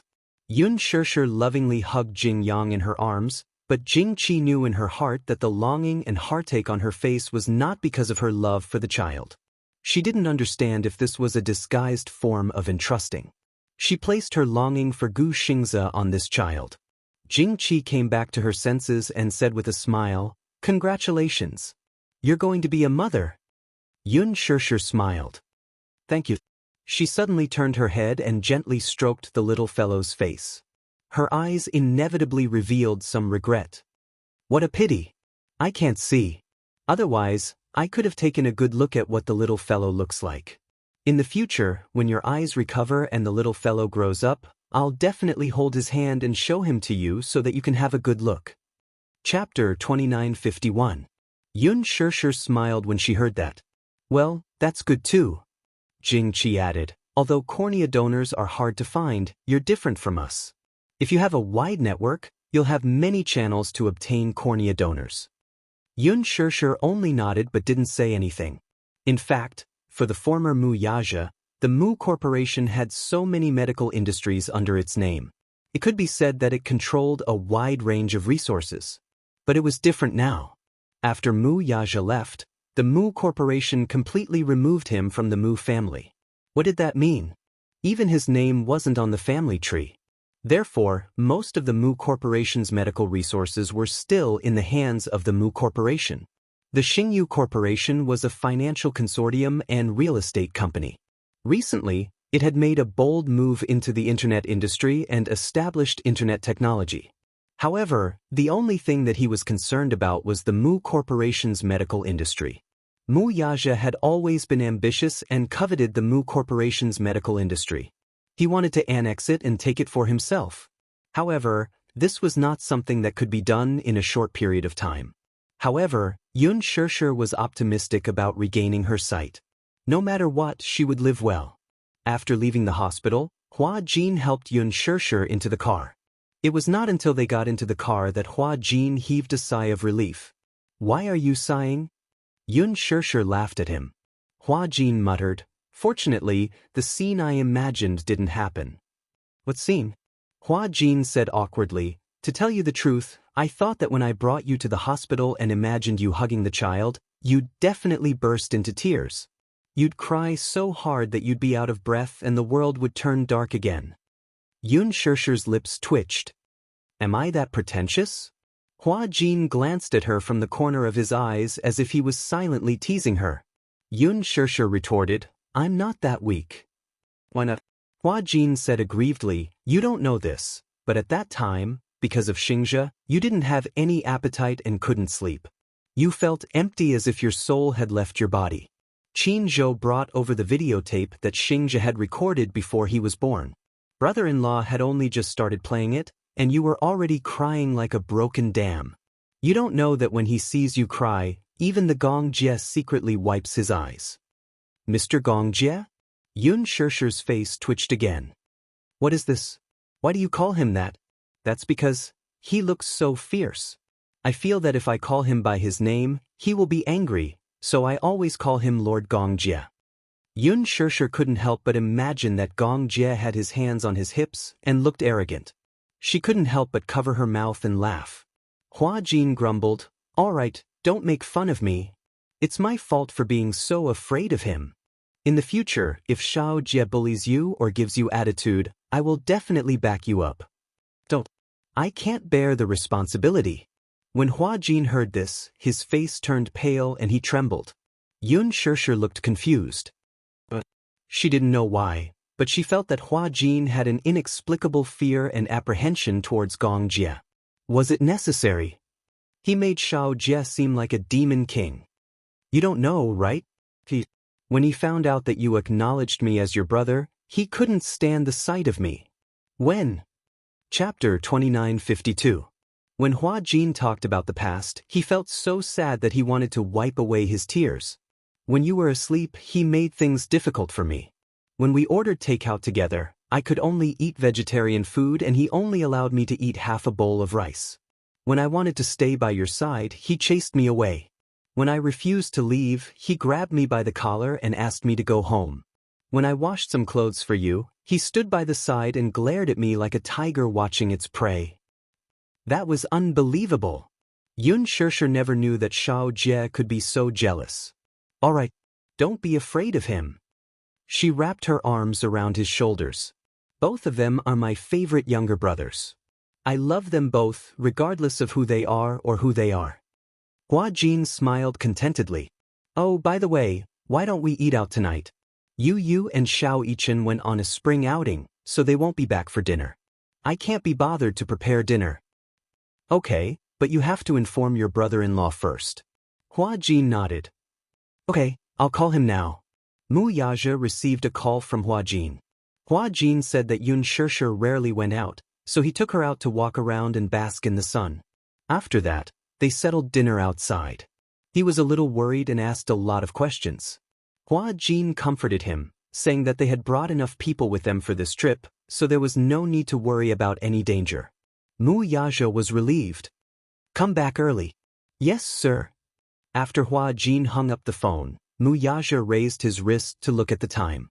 It was already 4 in the afternoon. He tidied up the table and called Lu Jinyu. After handing over some simple tasks to him, he drove out of the office. Naturally, he did not go home immediately. Instead, he drove to another villa. The villas in Yulong Bay were once developed by the Mu Group. Back then, he had already started to secretly set up his own company. In order to raise funds, he had acquired a few properties and conducted 2 rounds of financing. After the financing, the properties were vacant, and he was not in a hurry to sell them. After all, the value of real estate was very high, and it was also convenient for financing and investment. The reason he'd rushed to Imperial Dragon Bay was none other than because he'd arranged for Yun Na to stay here some time ago. Muyaja parked the car in the basement and got out. He walked to a shutter door and pressed the password. The door slowly opened. The villa had a total of 6 floors, and 2 of them were basements. The first basement was the garage, and the second basement was a very large storage warehouse. Yun Na was then settled in the warehouse. The warehouse was temporarily remodeled. A bed and some furnishings were added. A stainless steel cell door was welded to the inside of the door. Usually, there were 5 people taking turns to guard it. When Muyaja walked in, Yun Na was tied to the bed. She had just been injected with a sedative. She kept struggling and screaming. Her throat was hoarse from crying at the top of her lungs, as if countless gravel had accumulated in her throat. She changed her clothes every 3 days. Sometimes, the guards were impatient and could not be bothered with her. After being imprisoned for so long, she had almost never taken a shower. Hence, her hair was messy and her face was dirty. On her face, there were blood stains from her scratches. To prevent her from escaping, her wrists and ankles were handcuffed. Chapter 2953. Yun Na heard the sound of someone walking in and immediately turned her head. However, because she was sedated, her body was weak. This was also related to the fact that she had not eaten for many days. She had been on a hunger strike for 4 days. Therefore, these people who were watching over her tied her to the bed so that they could inject her with a nutrient drip. At first, she was still willing to eat some things. After all, her desire to live had won over everything. She did not want to die. Being locked up in such a confined space for a long time with no one to respond to his cries for help, it was very difficult for him to maintain a good mental state. Therefore, Yun Na could not help but feel a little tormented and actually started to go on a hunger strike. After not eating for 4 days, she had lost a lot of weight and was extremely weak. In order to ensure that her life was maintained, they had no choice but to tie her to the bed. When he walked in, the needle was just inserted into her blood vessel. "It's you! It's you!" When Yun Na saw him, she started to struggle crazily. Her eyes were bloodshot, so red that it seemed like blood could drip out. Muyaja ignored her struggle. He glanced at his subordinates and questioned, "What's wrong with her?" "Chairman Mu, she refuses to eat. She has been on a hunger strike for a long time." "Hunger strike?" Muyaja laughed coldly. "You're quite capable. Hunger strike? Was she protesting against house arrest?" "Muyaja." Yun Na glared at him with red eyes. Her face was ferocious as she asked aggressively, "What do you want? Now that I'm in your hands, you can kill me or torture me as you wish." "Kill me or torture me as you wish." Muyaja curled his lips mockingly. "What a good, as you wish." He paused for a moment and suddenly walked to the front of the bed. He lowered his head and lightly sized her up, the smile in his eyes growing deeper. "However, I won't kill you." "What?" In shock, Yun Na widened her eyes in shock and looked at him in disbelief. Muyaja said, "Don't worry, I won't let you die." Yun Na's expression changed. "Won't let her die?" Then, in the end, Yun Na couldn't figure out what he was up to. This man was extremely black-bellied. Originally, she thought that if she was taken away by him, he would definitely use all kinds of methods to make her suffer so much that she would wish she was dead. He would use all kinds of cruel and crazy methods to torture and humiliate her. However, it didn't happen. He had only imprisoned her in darkness, but he had not done anything to harm her. Why? She caused Yun Shirshir to become like that and Gu Xingzi to die. In his eyes, she had committed a heinous crime. He should hate her to the core. But now, he was saying that he wanted to keep her alive. In the end, Yun-na could not understand or guess this extremely shrewd man. "What are you trying to do?" she asked warily. "You don't need to know." Mu Yaja could not be bothered with her. He was only here to check on her condition. Seeing that she wasn't half dead like he had imagined, at least it meant that her will to live was strong enough. "Keep an eye on her," Mu Yaja instructed again and then turned to leave. Behind him, Yun-na asked hysterically, "What do you want?" "Mu Yaja, kill me? With your methods, why don't you give me a quick death?" Mu Yaja stopped in his tracks, and a thick aura of viciousness appeared on his back. "Give you a quick death?" Chapter 2954. He laughed mockingly and glanced at her from the corner of his eyes. He said coldly, "There's something that I haven't gotten back from you yet. Don't even think about it." Yun-na was stunned when she heard that. She was a little confused by the thing he was referring to. What thing? What exactly did he say that he wanted to get back from her? What is it? However, Mu Yaja wasn't in a hurry to respond to her bewilderment. "You don't need to know." His back was facing her, but it was obvious that he didn't want to waste too much time on her. He was only here to check on her condition. Seeing that she was in good condition, he didn't plan to stay any longer. The cell door was locked from the inside. Yun-na looked at his retreating figure in panic and despair. She asked hysterically, "What exactly is it? Tell me, tell me." "Mu Yaja, you bastard! Why are you imprisoning me here? What's your motive? Answer me." The only response she got was the heavy sound of the shutter door closing. With a loud bang, the door fell heavily on the ground. Darkness enveloped her as if she was isolated from the world. She clenched her fists tightly, but there was no room for her to struggle. Her expression was twisted, like a trapped beast. Mu Yaja had just gotten into the car when his cell phone suddenly rang. He picked up the phone and saw that it was Lu Jinyu. He frowned and picked up the call. "Boss, I heard that sister-in-law isn't home for dinner tonight." Yeah. Mu Yaja couldn't help but be surprised. He didn't mention this to him. When Hua Jin called, he happened to be standing by the side. He probably heard that Yun Shishir wasn't home for dinner through the phone. "What's the matter?" Lu Jinyu chuckled evilly and said seductively, "It's rare that sister-in-law isn't home. Since there's already someone taking care of her, why don't you come with us to have some fun?" Mu Yaja frowned and looked at the phone screen in disdain. He knew that Lu Jinyu wouldn't call him for anything good. No. As he spoke, he was about to hang up. Lu Jinyu hurriedly said, "Chief, don't hang up. Actually, I'm doing this for your sake. Look, eldest sister-in-law has been pregnant for so long, so you must be reluctant to touch her. No man can resist not having sex for so long, right? Boss, you're also a man. Don't you have any needs? As your little brother, I'm also very good at dealing with matters. I'll definitely try my best to satisfy you." "You're here because of this?" Mu Yaja sneered. He wondered what Lu Jinyu's motive for calling him was. So it was to tease him. As a subordinate, of course I have to be considerate of my superior. Boss, I'm also a man, so I understand that feeling. If he really couldn't hold it in any longer, there was no need to hold it in. Don't worry. If you go out to have fun, we will definitely keep this matter a secret. Only Jiang Shen and I know, but no one else knows. Mu Yaja only asked in return, "Do you still want next month's bonus?" Bonus? To Lu Jinyu, this was a huge threat. Given his position as the second-in-command of Xingyu Financial Corporation, his salary was fixed, but the monthly dividends were not cheap. Chapter 2955. There was a few seconds of silence on the other end and he immediately corrected himself. "Boss, I was just joking. Why did you take it so seriously?" "I was just testing on behalf of sister-in-law to see if you're honest enough." I wanted to test if boss is loyal to sister-in-law." Mu Yaja smiled and asked, "Have you gotten the results of your test? Do you even need to ask?" Boss was absolutely loyal to his sister-in-law. "Alright, boss, you're busy.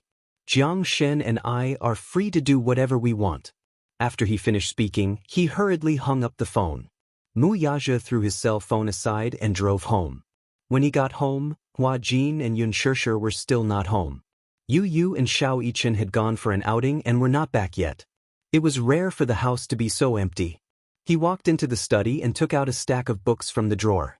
They were all topics related to motherhood, childcare, and pregnancy.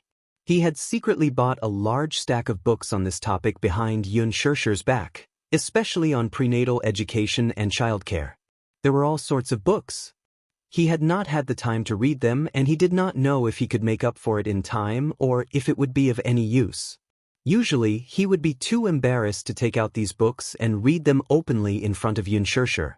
Especially when Yu Yu and Xiao Yichen were around, he would hide these books very well. He was afraid that the two little guys would laugh at him if they saw them. When Yun Shishir was pregnant with Yu Yu and Xiao Yichen, he was not by her side. At that time, other than that night when he went to visit her and successfully got pregnant, he did not appear in front of her again. He vaguely remembered that when she was pregnant, she had attended some prenatal education classes. At that time, they had played Mozart's music and Chopin's piano pieces. However, when Xiao Yichen grew up, he did not seem to have any talent or luck in music. Instead, he was tone-deaf. Looking at Yu Yu, he did not seem to be any better. This point was a little strange. Although he wasn't particularly talented in singing, at least he had a good grasp of the 5 tones. Yun Shishir's voice was very pleasant to listen to, and when she sang, she was also quite good. Why was it that when it came to these two fellows, they were tone-deaf? Could it be that the prenatal education was not done well? Some time ago, Yun Shishir pestered him to read bedtime stories. However, it wasn't for Yu Yu and Xiao Yichen, but for the little guy in her stomach. Mu Yaja muttered, "Can she hear you?" Yun Shishir felt so wrong that the rims of her eyes turned red. He was flustered to coax her, but in the end, he didn't know what he had said wrong to make her suddenly like this. The next day, he specially consulted a new nanny who was one of his employees. As someone who had been through this before, this stay-at-home dad boasted. He said that when a pregnant woman was pregnant, her emotions would fluctuate easily. She would often cry at the slightest thing and become agitated. When Mu Yaja heard this, he was confused and stunned. In the end, the employee cautiously asked, "Boss, the knowledge of being a stay-at-home dad is very particular." Then he instilled some information into him. Which family's wife did not do well during her confinement? Her health deteriorated greatly and she often caught colds. Which family's child did not take good care of? Not long after birth, the child became jaundiced and had to be carried under the sun every day. Which family's wife ate and drank too much when she was pregnant and got diabetes? Which family's wife did not receive the love and care of her family after giving birth? She was neglected and suffered from postpartum depression. Chapter 2956. Thus, he was even more certain that he had to study this aspect of knowledge. Before the child was born, he had to study hard so that he wouldn't be flustered when the child came into this world. Mu Yaja flipped open a page of the book and began to read it seriously. Naturally, he started with the knowledge of pregnancy. She did not know how long she had been looking at it, but she heard Yu Yu's devilish laughter next to her ear. "Daddy, what are you secretly reading?" Mu Yaja was shocked. He was so focused that he didn't hear Yu Yu's footsteps when the door to the study was pushed open. He slammed the book shut and turned his head. He saw Yu Yu standing by the side with an evil expression, laughing secretly at him. Yu Yu glanced at the spine of the book lightly. She covered her mouth and laughed secretly. "So, Daddy is studying about pregnancy. Very good, not bad, not bad." As she said this, the little girl patted him on the shoulder and said seriously, "But why do I feel like you're doing something bad? You look like you're guilty." Mu Yaja snorted coldly without batting an eyelid. However, his burning ears betrayed him. Yu Yu saw this and laughed even more. "Daddy, there's nothing to be shy about. It's good to study hard. A qualified father starts off as a stay-at-home dad." "Get lost." Mu Yaja was furious. Yu Yu turned and ran away. Mu Yaja angrily glanced at his retreating figure. He picked up his teacup and took a sip of tea. However, through the door, she could hear Yu Yu running into the living room and yelling, "Mommy, I'm here. Mommy, I just saw Daddy secretly reading The Complete Knowledge of Pregnancy in the study." Muyaja was caught off guard and spat out a mouthful of tea on the book. He didn't have time to wipe the tea stains off before he guiltily hid the book in the drawer. After a while, Yu Yu and Xiao Yichen held Yun Shishir's hand and entered the study. Seeing this, Muyaja glared fiercely at Yu Yu. However, the little boy had a sly smile. He glanced at the table and teased, "Ah, Daddy, you're so fast. You secretly hid the book." Xiao Yichen also teased him, "Daddy, study hard. We're not at home, and Daddy didn't go out to play. You're reading obediently at home. Daddy must be trying to learn about pregnancy so that he can be by Mommy's side. Daddy, you're too sneaky's way. You're really unscrupulous in order to please Mommy." The two little lads echoed each other, and Muyaja's face grew increasingly hot. He clenched his fists, cleared his throat sternly, and chided them in a low voice. "Stop fooling around." Yun Shishir pursed her lips and smiled. She asked, "What are you reading?" "Nothing. I just heard you say that you were reading." "I wasn't." Muyaja stood up immediately and walked to her side with a stiff expression. He frowned and said, "Don't listen to the two children. We're not fooling around. Daddy, reading books isn't something to be ashamed of. You're not reading erotic magazines behind Mommy's back." Before Yu Yu could finish speaking, Xiao Yichen tugged at his sleeve curiously. "Yu Yu, what's an erotic magazine?" Yun Shishir choked on her saliva. Muyaja's expression darkened. Chapter 2957. Yu Yu and Xiao Yichen looked at each other. When Muyaja wasn't paying attention, they secretly made funny faces at him and stuck out their tongues. The two little lads held hands and left. Muyaja was satisfied. He turned around and helped Yun Shishir to the table. The latter asked curiously, "What were you looking at?" "Yu Yu was making a lot of noise just now. I didn't hear it clearly." "Nothing. Tell me." The more he tried to hide it, the more curious she was. Her appetite was whetted and she looked like she wouldn't give up until she got to the bottom of it. Muyaja frowned and suddenly thought of something. He opened the drawer, took out one of the books, and passed it to her. Yun Shishir was stunned for a moment. It was just a book that she couldn't see. How could she read the words with her fingers? She didn't know whether to laugh or cry as she hit him. "Hey, are you doing this on purpose? Are you bullying me because I can't see?" "You call this bullying?" Muyaja suddenly circled in front of her, grabbed her hands, and inched closer to her suggestively. "Then should I show you what real bullying is?" Yun Shishir's face instantly heated up. He held her tightly, not allowing her to retreat. In the darkness before her eyes, suddenly, the man's unique fragrance brushed against her face. In the next second, his hot breath covered her red lips. The man squatted in front of her, pinched her chin, and kissed her gently. In the corridor, Yu suddenly thought of something. A sly look flashed across her eyes and she stopped in her tracks. "You." Just as Xiao Yichen was puzzled, Yu put up her index finger and shushed her. She tiptoed around and walked towards the door of the study. The two little guys sneaked to the unlatched door, only to see Muyaja kissing Yun Shishir in the study. They were entangled and reluctant to part with each other. Xiao Yichen was the most shy.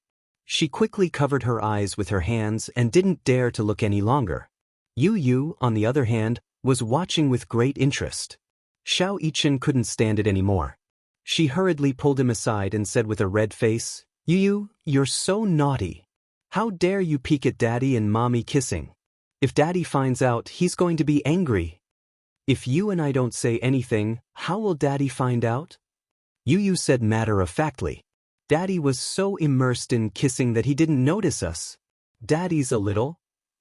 Little Yichen also found it strange. It said that pregnancy makes a woman stupid for 3 years, but why do I feel that Daddy has become stupid when Mommy is pregnant? Yu Yu laughed helplessly. It's not that Daddy has become dumb. It's just that Daddy has become more cautious. He has to double-check everything and consider everything for Mommy's sake no matter what he does. After all, Mommy has a high status outside the family. She's a precious treasure. If Daddy isn't careful, I won't let him off. That's true. Xiao Yichen's heart ached for Muyaja for half a second. Yu Yu wanted to sneak into the study to observe, but Xiao Yichen hurriedly pulled him back. Don't go. Let Daddy and Mommy have some alone time. Let's go have some alone time too. Who wants to have some alone time with you? Yu glanced at him in disdain. I'm not going to hang out with you. As he said this, he snorted arrogantly and turned to enter the bedroom. Xiao Yichen followed behind and shook his head helplessly. His smile was full of doting as an older brother. Chapter 29:58.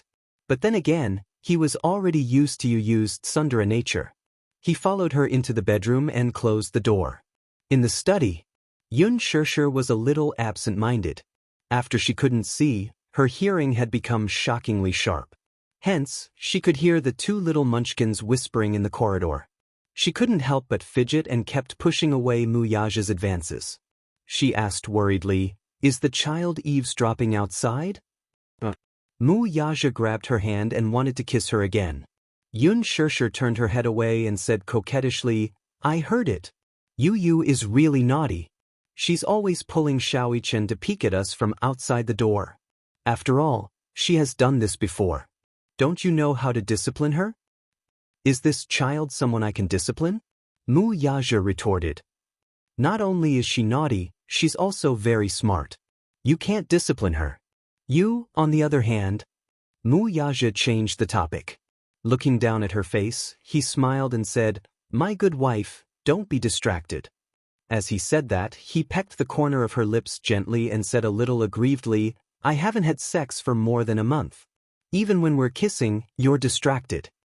After saying that, his handsome brows furrowed slightly, as though he wanted to say something but didn't want to. Yun Shirshir was amused by his aggrieved tone and didn't know whether to laugh or cry. "You sound so pitiful," Mu Yaja said sternly. "You don't know how painful it is for a man to be abstinent." Yun Shirshir was speechless. She wasn't a man, so how would she know what abstinence meant for a man? Especially when they slept on the same bed. Every time she laid in his arms and slept peacefully, he would lower his head and look at her peaceful sleeping face. It was as if her skin could be broken by the wind. It was white and flawless. Her elegant eyebrows and dark red lips were everywhere to tempt him. Every time this happened, his lower abdomen tightened, as though he had accumulated a lot of strength.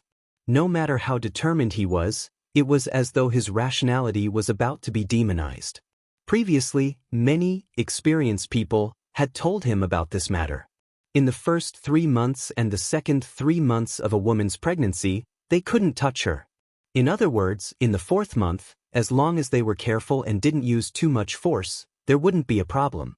But Mu Yaja didn't dare to touch her. He always felt that she was too weak to stand up to a gust of wind. That thin and weak body, that bulging belly, and the fact that she was pregnant with a little guy in her belly was already not easy enough.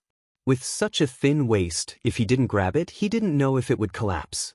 How could he bear to touch her? It was already very difficult for her to be pregnant.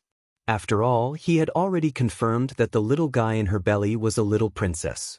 He was even more careful and cautious. He was full of anticipation for the arrival of the little princess. In terms of bed matters, he planned to endure it and did not dare to be too indulgent. Hence, Lu Jinyu half-jokingly dragged him out to have some fun.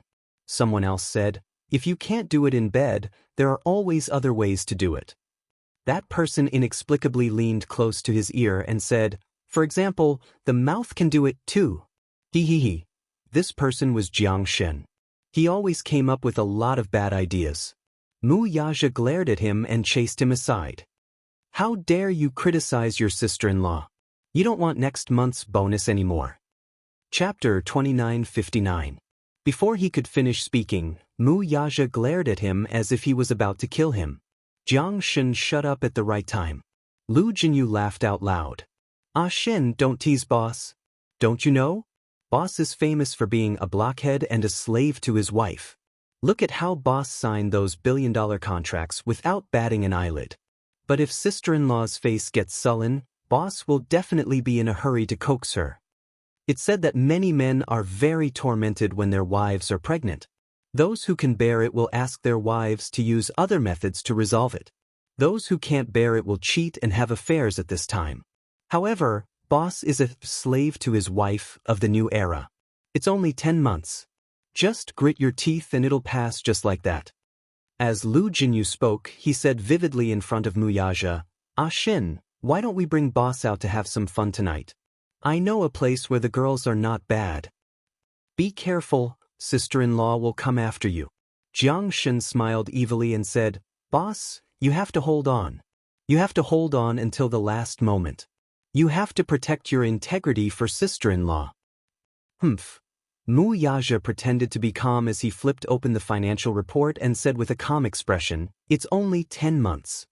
Although he said it casually, when this person lay beside him at night, a certain man suddenly realized how long 10 months was. It was practically light years.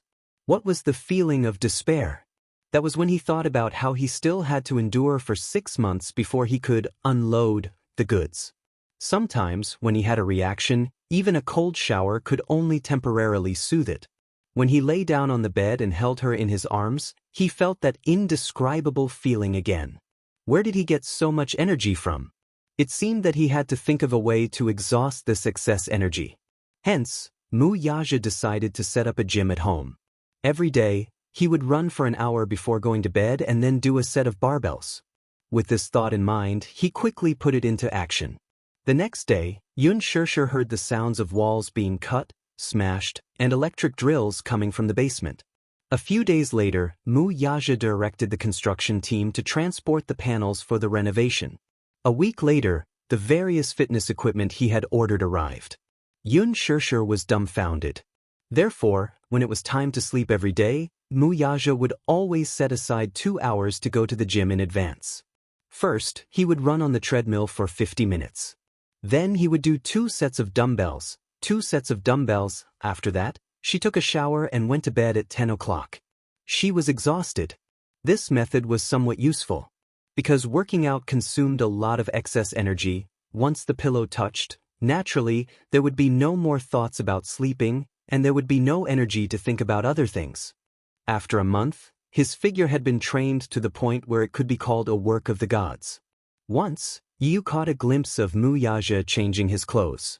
The moment Mu Yaja took off his clothes, Yu was shocked by his toned muscles and perfect 8-pack abs. When did Daddy's figure become so good? Yu found it extremely strange. Chapter 2960. When Xiao Yichen heard this, he ran over to take a peek.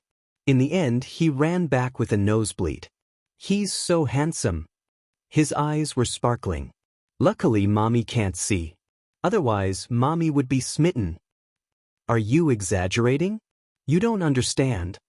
Xiao Yichen looked at him with disdain. "Girls can't resist a man with a good figure." Yu was speechless. Was that so? Hence, Xiao Yichen and Yu would appear punctually at the gym on the basement floor at 8 o'clock in the evening. This time, it was Mu Yaja's turn to be dumbfounded. "What are you doing here?" "Working out." Yu said in all seriousness, "I want to work out too." Mu Yaja muttered gloomily, "You're only 7 years old. Why do you need to work out?" Yu asked in return, "Then why did Daddy set up such a gym for no reason and work out so hard every day?" Mu Yaja looked embarrassed for a moment. He cleared his throat awkwardly but didn't answer their question directly. Yu found it even stranger. Xiao Yichen also found it strange. "Daddy, you're very suspicious. Mommy can't see such a good figure even though you're working out. Then why are you working so hard to keep fit?" Mu Yaja said in all seriousness, "I can't sleep at night, so exercise helps me sleep." "Insomnia?" Yu looked at him strangely and rubbed his chin. "Why would you have insomnia for no reason? That's strange." Mu Yaja's face darkened. "When have I ever seen you so concerned about me? You're the one who's strange." Yu also looked embarrassed. He definitely wouldn't tell the truth. It was just that when he saw Mu Yaja's lean figure, he felt envious and yearned for it. He also wanted to work out and train his body. On top of that, Xiao Yichen had been preaching that working out could make one's body healthier and have a stronger immune system. Furthermore, the metabolism during exercise would promote physical development. This caused him to waver. "Because I feel that Daddy has been very suspicious recently. Daddy never used to work out." Mu Yaja looked at Yu and saw a burning desire in his eyes. This guy. Yu felt a little guilty under his stare. At the side, Xiao Yichen immediately explained, Daddy's figure has become great after working out. So, Yu and I are very envious and want to work out with Daddy. Go and run on the treadmill for 40 minutes, Mu Yaja instructed as he pointed at the treadmill. 40 minutes? Yu wanted to back out. I'll die in 40 minutes. How do you know you can't do it if you haven't tried? The first 30 minutes of running will deplete carbohydrates. 40 minutes will deplete excess fat. After pausing for a while, Mu Yaja continued, running is good for improving your physical strength. Start with running. Yu and Xiao Yichen glanced at each other and then reluctantly got on the treadmill and started running.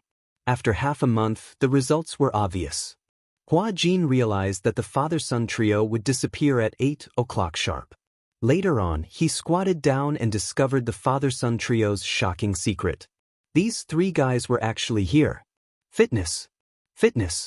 Chapter 2961. Hua Jin was really jealous. He also wanted to work out. He also wanted to be nice. Body. Hence, Hua Jin also joined the army of fitness. At 8 o'clock in the evening, they all went to the gym together and worked out. Fitness was the ultimate motivator. Mu Yaja's fitness was not purely about consuming energy. After all, it was also a good way to improve one's figure. His perseverance was definitely not a slacker either. Once he decided to work out, he would definitely persevere until the end. Because of the fitness, his figure had undoubtedly become better. Sometimes at night, when they were lying in bed, Yun Shishir would hug him and feel his strong abdominal muscles. She could not help but feel a little surprised. Your abdominal muscles didn't seem so obvious in the past, right? Yun Shishir was a little puzzled. It's a little strange.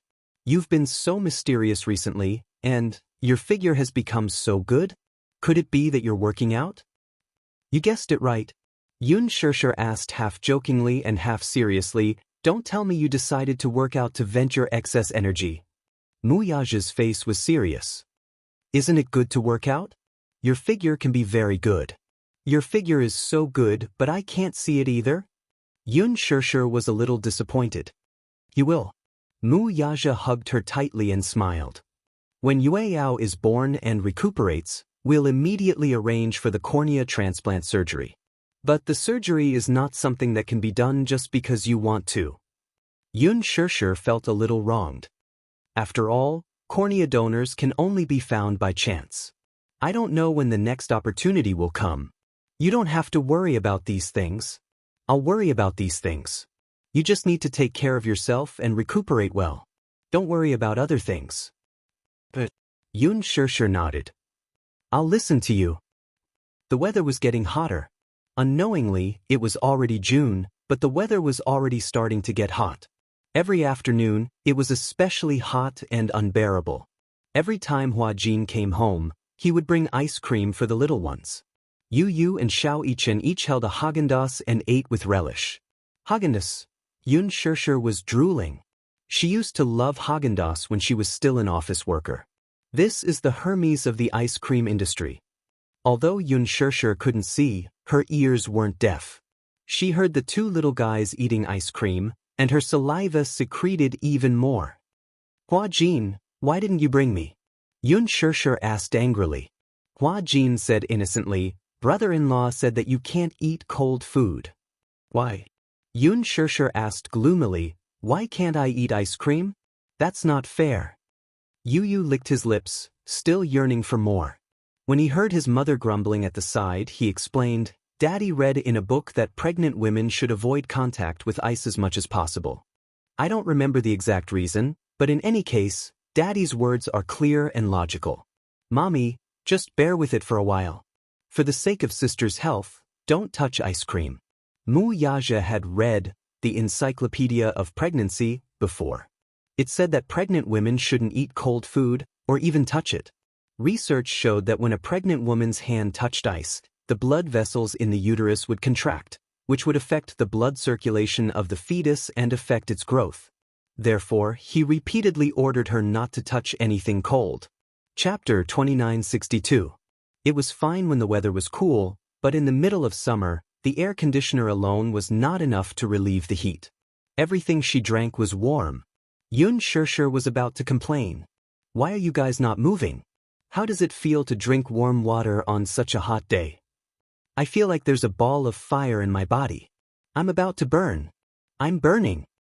Hua Jin and Yu Yu looked at each other and gave Yun Shirshir a sympathetic look. Xiao Yichen, who was beside them, felt his heart ache even more. Yun Shirshir sat at the table and held the teacup in her hand with an aggrieved expression. The teacup was filled with hot water that had just been boiled. As it had not cooled down yet, she was so thirsty that her throat was about to smoke. She could not drink any water. It was too hot. These days are simply too torturous. She wept and wailed, her hopes dashed. It was easy to be anxious during pregnancy. Moreover, it was summer. More importantly, her situation was very different from when she first got pregnant. When she was first pregnant, Mu Yaja had sent a top-notch nursing team to take good care of her food, clothing, and daily necessities. At that time, she was 18 years old and pregnant for the first time.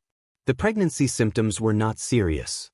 At first, she had some morning sickness and did not have a good appetite.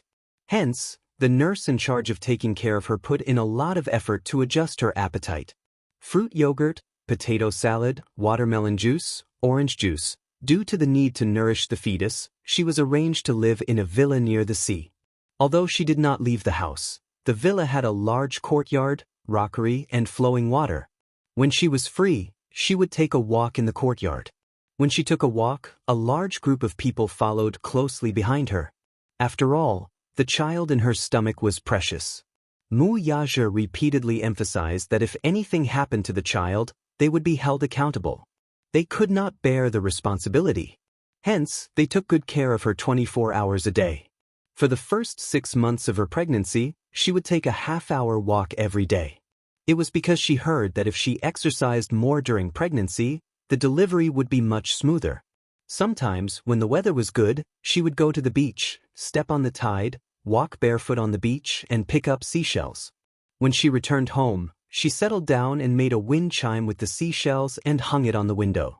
Her craftsmanship was especially good, and the wind chimes she made were beautiful and unique. When the sea breeze blew, the shells gently swayed, making a crisp and pleasant sound. At that time, although the days were leisurely, she was never idle. She would read books, do her homework, watch TV when she was free, sit on the swing in the courtyard, and bask in the sun. Every day, she would arrange herself to the fullest. However, things were different now. She couldn't see, so it was inconvenient for her to do anything. When it came to pregnancy, it was extremely boring. There was a little one in her stomach. She had to carefully protect her, but she also had to worry about this and that. Reading books, watching TV, surfing the internet on his phone, doing handicrafts, drawing, it was basically impossible for her to complete it on her own. Most of the time, she could only sit on the recliner and listen to music. Mu Yaja specially bought a lot of albums for her, saying that he wanted to give the baby prenatal education and cultivate his temperament. Temperament? All right. What Mozart? What Chopin? What Richard Bradman? Oh my God. Let her go. Chapter 2963. But other than listening to music, she seemed to have nothing else to do. Even though she was craving for some snacks on a whim, just as she opened a packet of potato chips, Yu Yu appeared out of nowhere and snatched the packet away from her. He said righteously, "You can't secretly eat potato chips. There's selenum in potato chips. If it's eaten in large quantities, it might cause fetal abnormalities." Although the potato chips have been processed at high temperatures, they still contain high levels of oil and salt, which can cause pregnancy hypertension.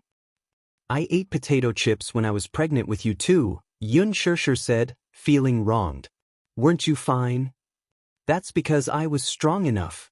Yu Yu clenched her fists. "But it's better to be safe than sorry. Am I right? Mommy, when little sister is born, you'll be free. Hold on a little longer." She couldn't eat spicy food. She couldn't eat ice. She couldn't eat too much meat either. She couldn't eat too much sugar either. More importantly, ever since she got pregnant, she really had nothing to do besides listening to music and taking a stroll after meals. More importantly, Mu Yaja's nursing skills were indeed passable. After all, he was born into a rich family and had never served anyone before. This was his first time serving someone, and it was her. Although his attitude was good, but in the middle of the night she was suddenly awakened by hunger. Her stomach was growling. She turned her head and saw that Mu Yaja was sleeping soundly. Hence, she snapped her fingers lightly and the voice-activated wall lights lit up. Ever since her eyesight had deteriorated, Mu Yaja had changed all the lights in the house to motion sensor lights. Although her eyesight wasn't good, especially at night, it didn't mean that she couldn't see anything. If the wall lights were on, she could still make out the faint light. Hence, he changed them to motion sensor lights. As long as there was even the slightest sound, the lights would light up. Wherever she went, the lights would illuminate the place. At least, she could use the light to determine her direction. Where there were lights, he had removed all the furnishings and there were no obstructions. Even Yu did not expect such thoughtfulness, but Mu Yaja was the first to take it into consideration. Yun Shirshir was amazed by such a high-tech light control system. However, it was much more convenient after changing the light control system. She followed the light and groped her way to the shelf. She took a packet of biscuits and tore off the packaging. Mu Yaja was awakened by the sound of cracking. His first reaction when he woke up was, there was a rat. Then he heard the crunching sound of a mouse eating a biscuit. When he turned around, he realized that Yun Shirshir was no longer there. Only then did he guess that the sound must have come from a hungry kitten in the middle of the night. Following the sound, he walked into the living room and saw someone sitting on the sofa, happily munching on a biscuit. He didn't go forward to disturb her. He quietly crossed his arms and leaned against the wall, watching her eat. Yun Shirshir was so hungry that she couldn't care less about her image. She stuffed the biscuits into her mouth carelessly. She held a bottle of mineral water in her right hand and gulped it down from time to time. She seemed to be eating too quickly and choked. Mu Yaja walked over nervously and sat down beside her. He gently patted her back. Eat slowly. No one's fighting with you. Yun Shirshir heard his voice and was stunned. She looked up. You're awake? Chapter 2964. Yeah. I was woken up by the sound of you eating. He stroked her back gently as he said, those who didn't know better would have thought that there was a rat in the house. You said that I sounded like a rat when I ate the biscuits. She questioned, feeling hurt. What? She felt aggrieved and unhappy. However, he was amused. Aren't rats cute? Speaking of which, you seem to be eating in such a hurry. Are you that hungry? Yeah. I don't know why, but I was woken up by hunger. I remember that I ate quite a lot last night. Why am I so hungry? It's probably because the baby is hungry. Really? Yun Shirshir smiled. Alright. I feel that it's especially difficult when I'm pregnant with this guy. After a pause, she held his arm and said coquettishly, Hubby, I want to eat ice cream. Mu Yaja immediately put on a straight face. You're not allowed to eat it. She begged again. Boo. Just one bite. Just one bite, okay? Can't you bear with it? I don't know why, but I've been craving ice cream lately. It would have been better if he hadn't mentioned ice cream. The moment he mentioned ice cream, her saliva secreted even more. She swallowed a mouthful pitifully and said, one bite will do. Can you satisfy my craving? His stance was firm, and he didn't waver because of her grievances. If you can't eat it, you can't eat it. How can you be so heartless? Yun Shirshir said angrily, can't you be more open-minded? Madam, I'm already very open-minded. I'm doing this for your own good. If it's for my own good, shouldn't you be looking for ice cream on the streets for me? She was being unreasonable. However, he was still very patient. He patted her head gently and coaxed, be good. Go to sleep after eating. Don't think about it and you won't be hungry anymore. But I just can't stop thinking about it. Be good. Mu Yaja leaned close to her ear and said meaningfully, I can resist not touching you for 10 months. Can't you resist not touching ice for 10 months? Yun Shirshir's face flushed red in an instant. She clutched the corner of her pajamas tightly and said awkwardly, I heard that even when you're pregnant, as long as you're careful in the first 3 months, it won't affect you in bed. No. Mu Yaja, on the other hand, was a conservative. He said stubbornly, as long as there's even the slightest risk, I won't allow it. You're being too cautious. What if? He suddenly held her shoulders and stared at her. It's because I care too much that I'm careful in everything. Even if there's a little risk, I won't do it. There's no what if, and I won't allow any what if. It was precisely because he cared too much that he was so careful about everything, no matter how big or small. He was afraid that if he was not careful, something would happen to her and the child in her stomach. Perhaps ordinary people would find it difficult to understand his feelings. He didn't want the child in his belly to be hurt at all, and he didn't want her to suffer at all. He knew in his heart that the days of pregnancy were indeed torturous. Moreover, she couldn't see or do anything. Even reading books was the most extravagant thought. That was why he had spared no effort to spare more time to accompany him. Chapter 2965. It was a good thing that he had two capable assistants. However, Lu Jinyu and Jiang Shun could not voice their grievances. Those who didn't know better would think that boss was pregnant for 10 months. Yun Shishir could only give up. She reluctantly let him hold her hand and returned to the bedroom. Mu Yaja carried her to the bed and covered her with the blanket. After he got on the bed, Yun Shishir suddenly turned around and hugged him. Thank you. He raised his eyebrows in surprise. However, she heard her say, Have I been making trouble for no reason recently? Before he could speak, she continued in frustration, I don't know why, but recently, my temper has been getting harder and harder to control. If I don't get satisfied with the small things, I feel especially anxious and want to flare up. Have I always made you angry? Mu Yaja smiled and said, Madam, this is a special period now. I'll give in to you more. In other words, even if I'm unreasonable, you won't stoop to my level? Yun Shishir teased him deliberately. When Mu Yaja heard this, how could he not know that she was deliberately digging a hole for him to jump into? However, he was a smart person. He knew that if he said yes directly, she might be unhappy. Therefore, he asked seriously, How is this being unreasonable?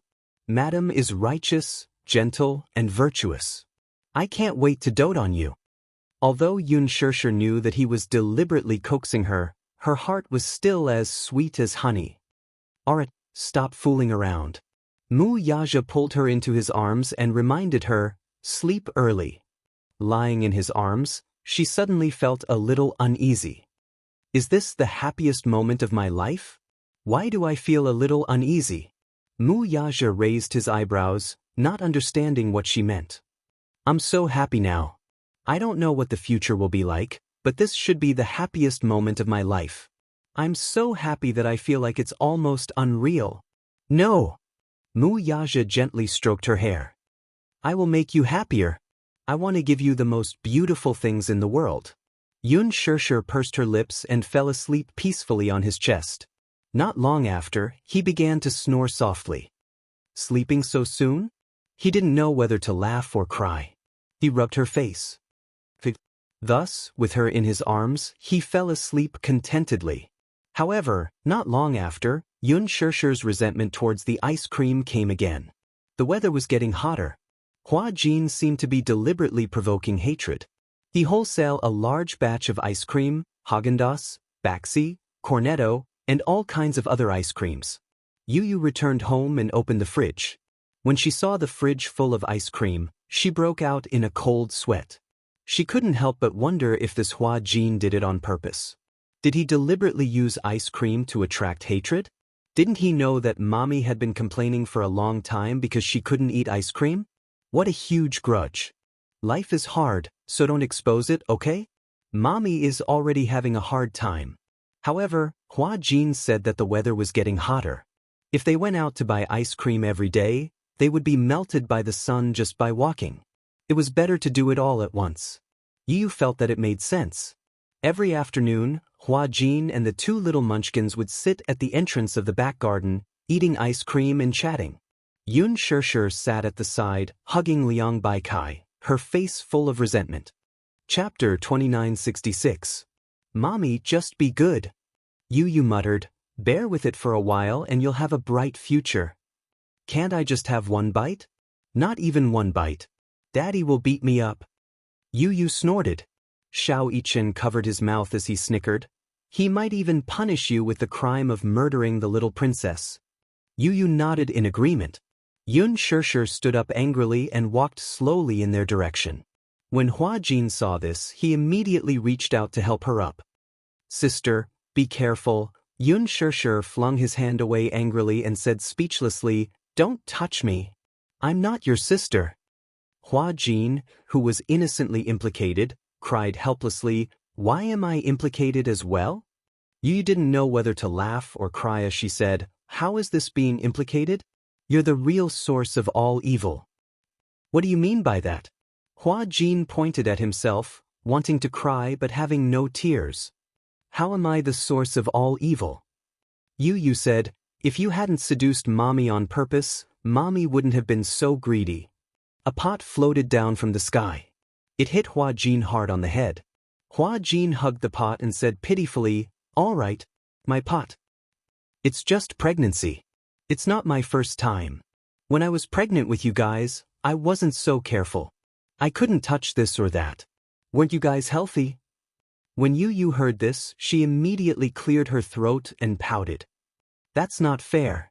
Xiao Yichen's body is so strong, but Mommy, have you forgotten that I spent most of my time in the hospital before I was 4 years old? So it turns out that you didn't take good care of the fetus during your pregnancy. Perhaps my poor physical fitness is related to this.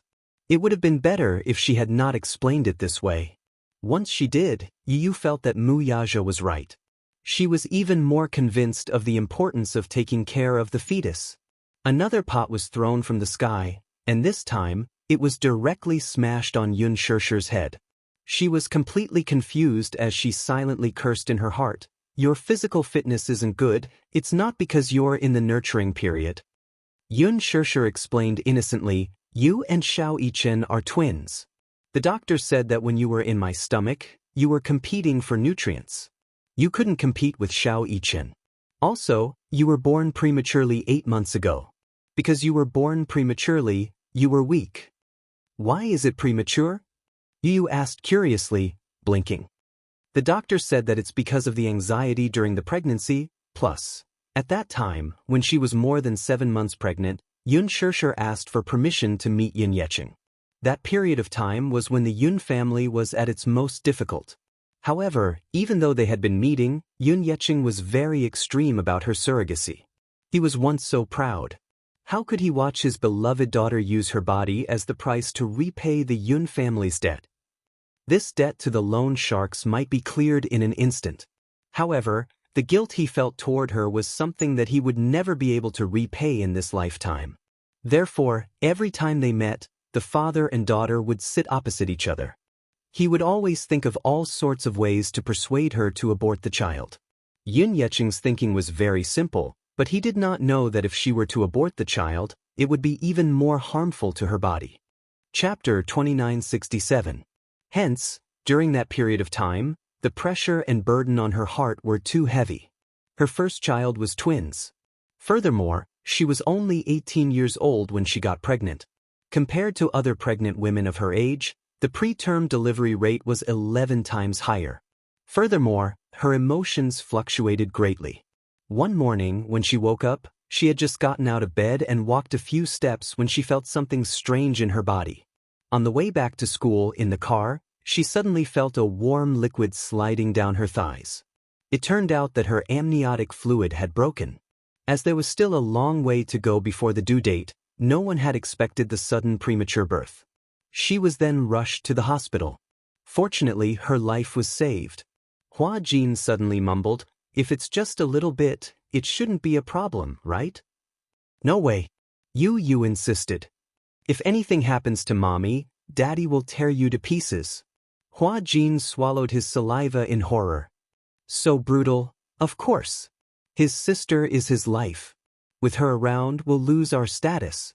As he spoke, Yu and Xiao Yichen hugged each other and cried. Xiao Yichen, I suddenly feel so sad. Yun Shirshir was speechless. When did these two little guys become so dramatic? Yun Shirshir argued with the three of them for a long time, but it was all in vain. However, this stubbornness didn't diminish at all. Especially at night, when she was forced to lie in bed and cover herself with a thin blanket.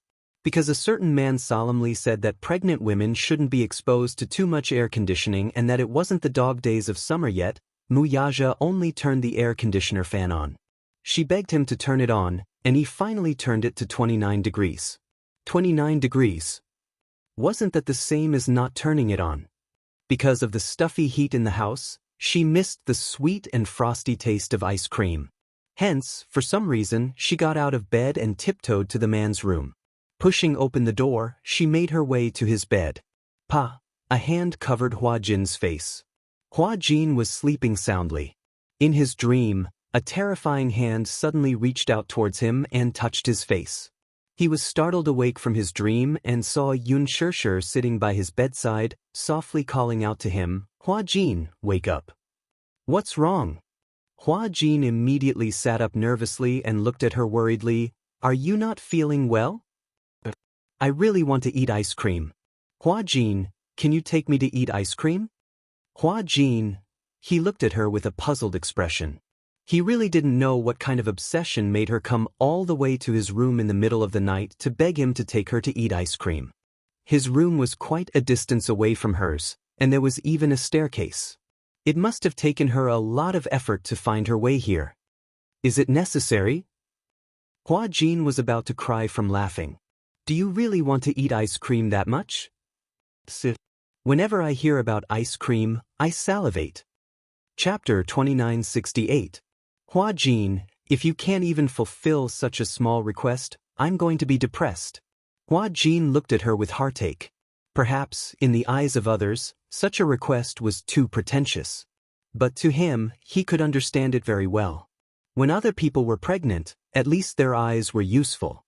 Even if they had a strong desire for something, they could still do other things to distract themselves. But she couldn't. She couldn't do anything. She couldn't do anything. She could draw, embroider, read, watch television, surf the internet, play games. She even needed someone to support her when she took a walk. It was extremely boring. Probably not many people could tolerate it. Or perhaps, if it were someone else, they would probably be diagnosed with depression. Hua Jin hesitated for a moment. Suddenly, he reached for his cell phone and said, "Wait a minute." "What are you doing?" she asked curiously. Hua Jin didn't answer immediately. She could only hear the sound of web pages being switched on his cell phone. A few minutes later, Hua Jin put down his cell phone and said to her, "I did some research just now. It said that if it's just a little, it's okay to eat something cold once in a while. Moreover, the weather is hot now, so it's not a big taboo." Hua Jin snapped his fingers and said, "Just the right amount." "Yes, just the right amount." "Right? I was right, wasn't I?" Yun Shirshir said agitatedly. "They said that pregnant women shouldn't be in front of the computer for too long because there will be radiation.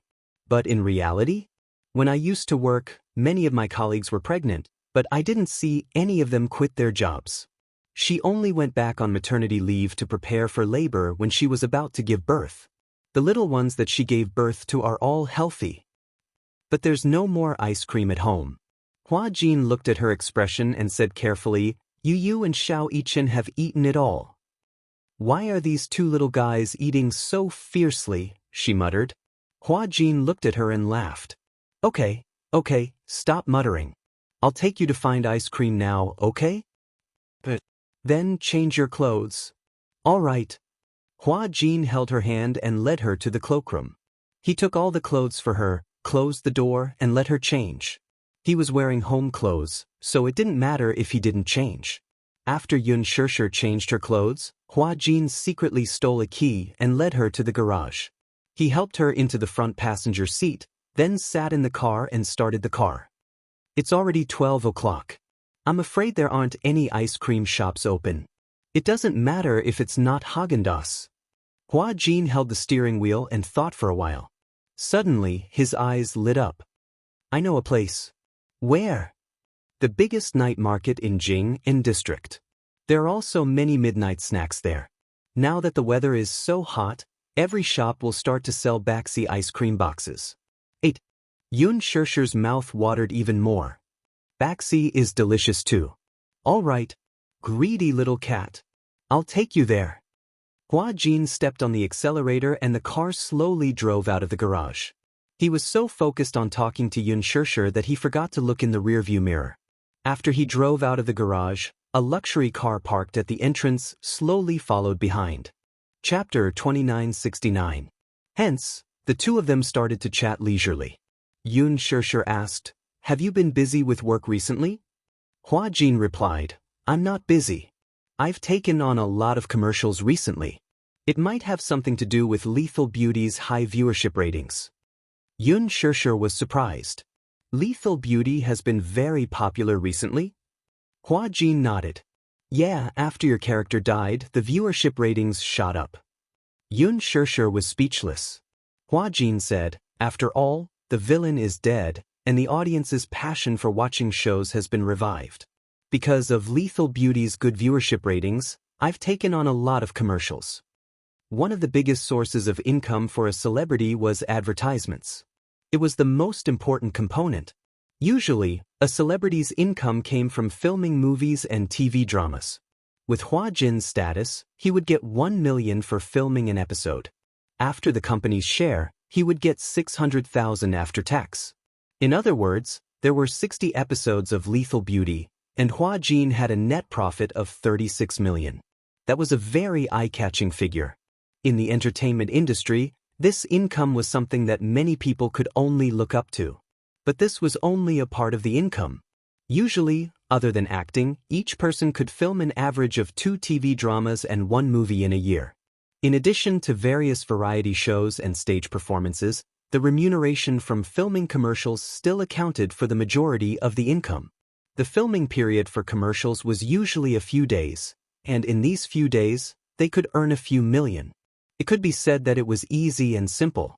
Hua Jin had more than 10 endorsements, big and small, from high-end cosmetics to luxury brands, to mobile phones, home appliances, snacks, drinks, shampoo.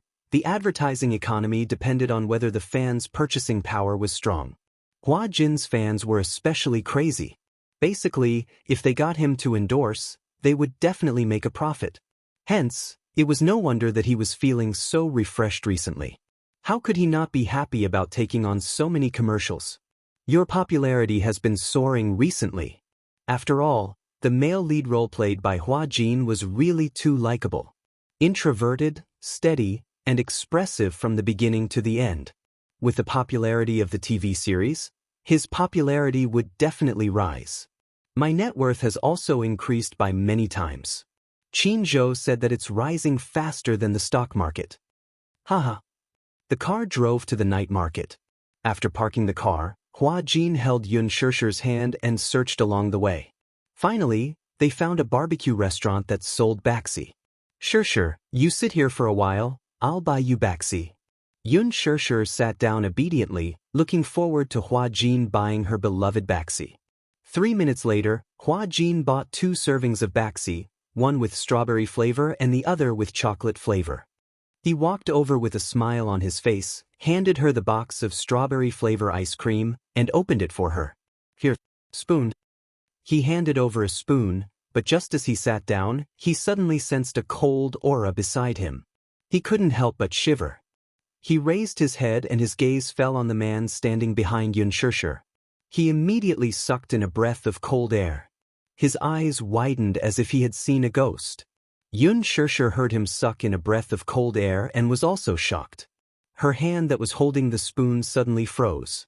She asked nervously, "Hua Jin, what's the matter?" Sister. He stammered for a while, incoherent. He was obviously scared out of his wits. This made her nervous too.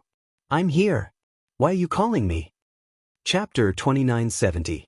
Brother-in-law. Yun Shirshir was stunned when she heard the word, brother-in-law. Brother-in-law? For a moment, her mind was racing.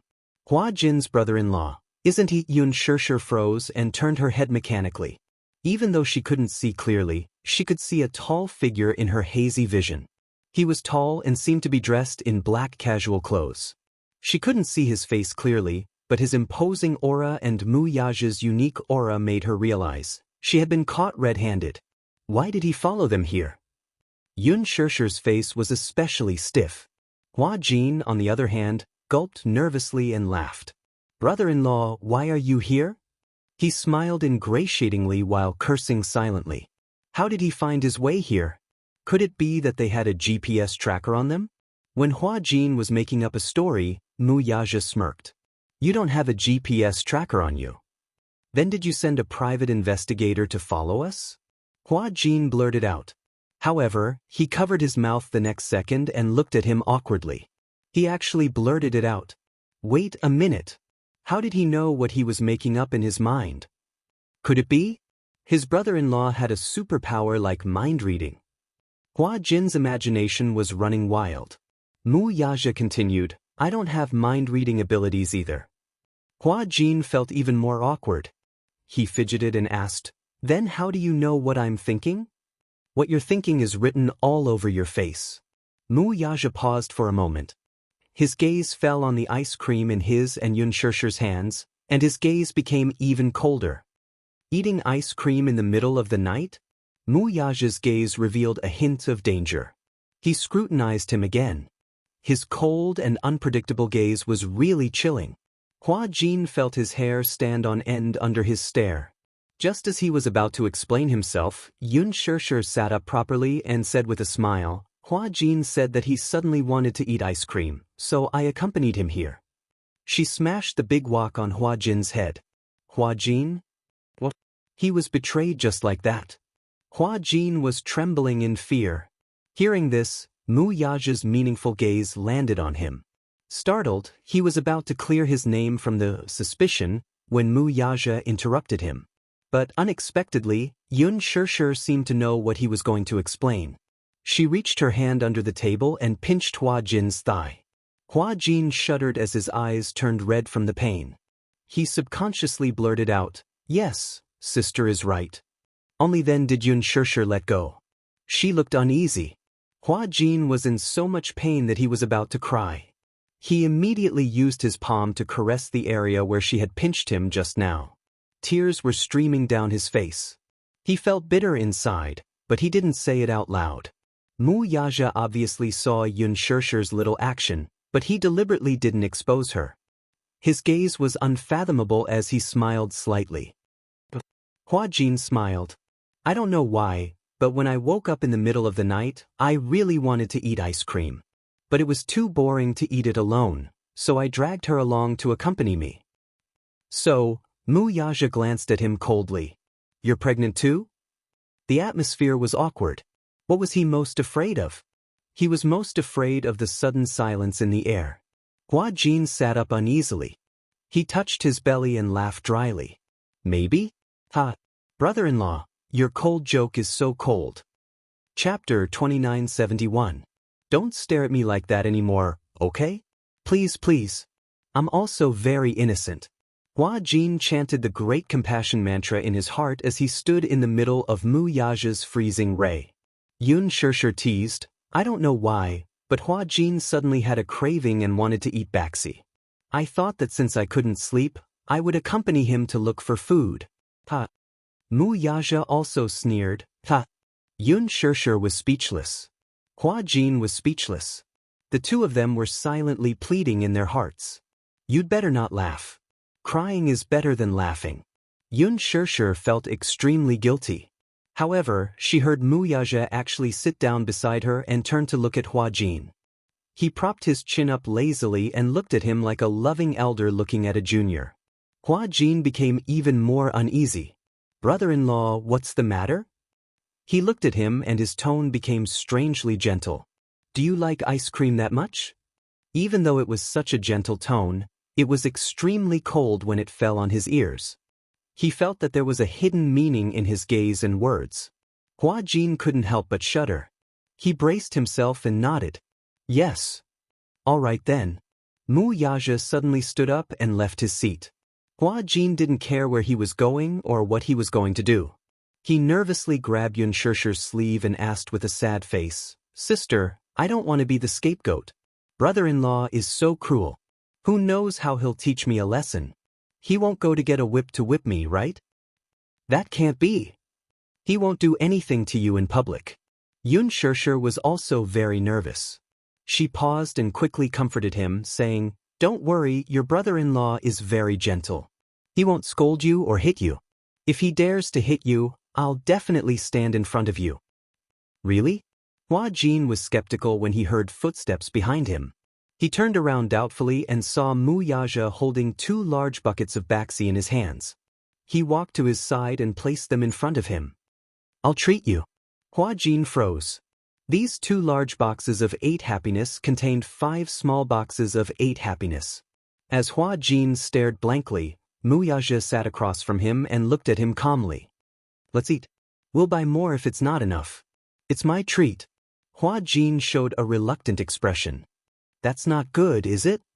Yun Shirshir couldn't see, but she could hear Hua Jin's voice. It sounded like he was about to cry. "Didn't you say you wanted to eat?" Mu Yaja smiled deeply. "If you don't eat," Hua Jin looked at him eagerly. Mu Yaja's voice turned cold. "If you don't eat, don't blame me for being rude." Yun Shirshir just sat by the side in a dignified manner. But what she didn't see was that Mu Yaja was sitting opposite Hua Jin, holding a bucket of baxi in one hand and a spoon in the other. He was tirelessly feeding large chunks of ice cream to Hua Jin. Hua Jin didn't dare to resist. Thinking of his threat, he felt that he should eat up baxi. Hence, he braced himself and took mouthful after mouthful of ice cream. Even though the weather was hot, his teeth were still chattering from the cold after one bucket. Mu Yaja opened another bucket casually and sent a mouthful of ice cream to his mouth. He ordered calmly, "Eat." "Woo." The corners of Hua Jin's eyes were twitching. After taking a mouthful, he felt unwell. Chapter 2972. "Come, open your mouth." Mu Yaja raised the spoon. "Brother-in-law, can I take it away if I can't finish it?" He glanced at the ice cream in his hand and burped. His smile was uglier than his crying face. "I'm almost full." Mu Yaja replied nonchalantly, "If you can't finish it, then you'll have to bear the consequences." Hua Jin frowned. He wanted to cry but had no tears. Bear the consequences? What kind of bear the consequences? Mu Yaja replied proudly. "What do you think?" "I'll eat it." Hua Jin looked like he was ready to die. How did it feel to finish 2 buckets and 2 boxes of 8 joys? One word to describe it: torture. After Hua Jin got into the car, he looked ahead. Mu Yaja had packed Yun Shirshir into his personal car. He watched as he carefully buckled Yun Shirshir's seatbelt, got into the driver's seat, started the car, and drove off. He couldn't take it anymore. He held his stomach and his face turned green. What the hell was this? This man was the #1 wife slave. This couple was really something. Instead of sleeping, they came to torment him in the middle of the night. In the end, why was he the one who got hurt? He was so innocent. In the car, Yun Shirshir nervously clutched her seatbelt as she gulped in trepidation. "Hubby," Mu Yaja raised his eyebrows. What did you do to Hua Jin just now?" Yun Shirshir asked worriedly. He sounded like he was in pain. "How much ice cream did you feed him?" Mu Yaja replied, "All of it." Yun Shirshir asked, "How much was all of it?" Mu Yaja replied, 2 buckets and 2 boxes. Yun Shirshir shuddered. Just thinking about the feeling of eating so much ice cream didn't feel good, right?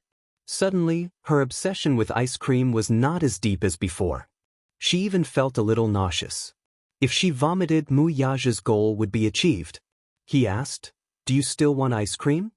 Yun Shirshir hurriedly shook her head. I don't want to anymore." Suddenly reached out to hold her hand and intertwined his fingers with hers. Yun Shirshir's heart warmed, and she held his hand. Perhaps it was because he had been holding the ice cream bucket for a long time, but his hands were slightly cold. He didn't say anything, but from this small detail, she immediately understood his unease and heartache. He was such an introverted man who kept everything in his heart. Perhaps he cared too much about it. If you care too much, you will always be afraid of losing it. Therefore, his caution was only to better protect her. "I'll be good in the future," Yun Shirshir said in a low voice. "Yes, good girl. But Yun Shirshir changed the topic. You fed him so much ice cream.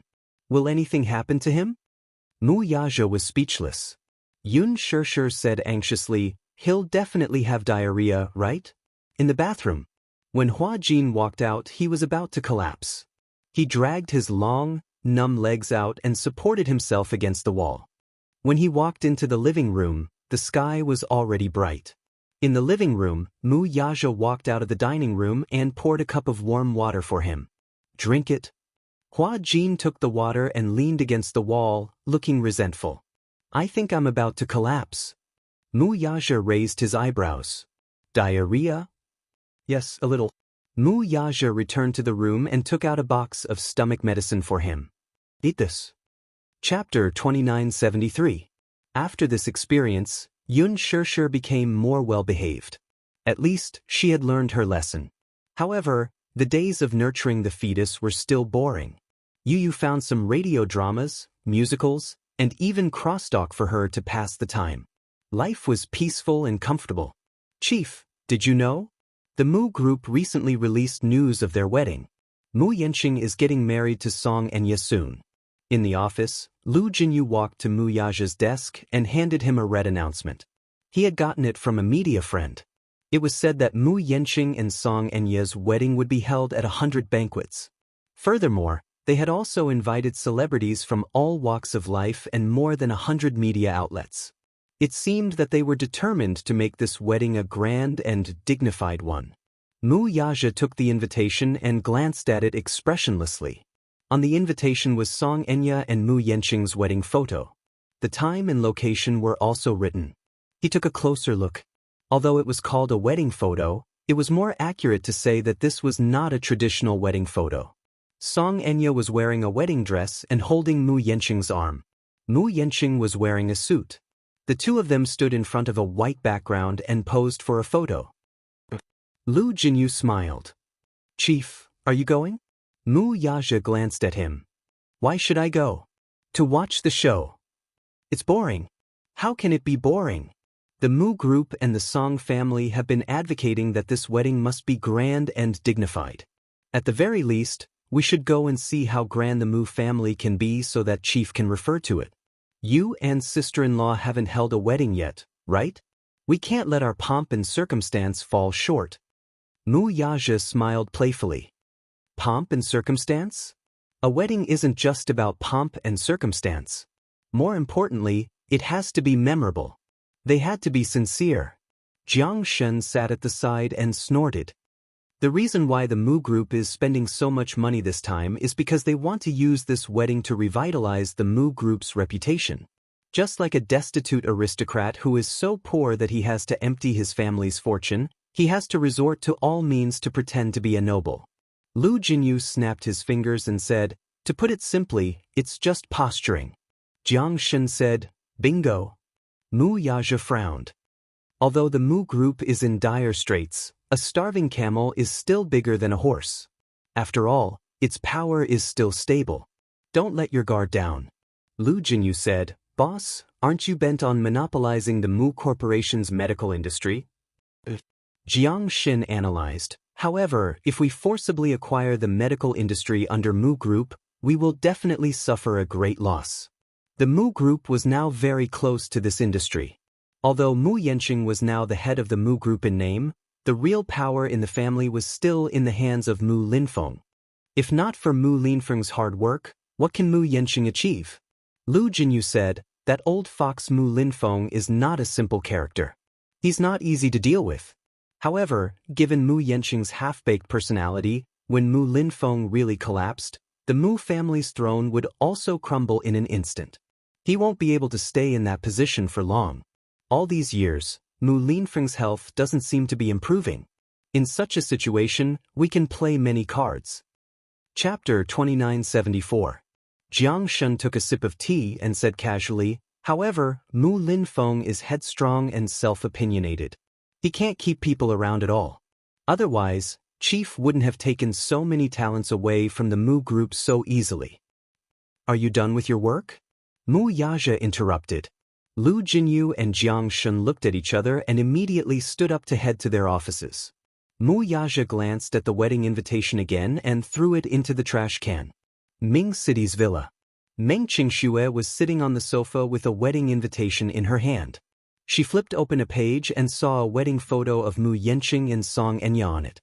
She felt that it was an eyesore. Mu Yanqing and Song Enya's wedding was imminent. She had questioned Mu Yanqing more than once, not understanding why he wanted to marry Song Enya. However, Mu Yanqing smiled and said, "Enya, don't worry. This time I won't let you down."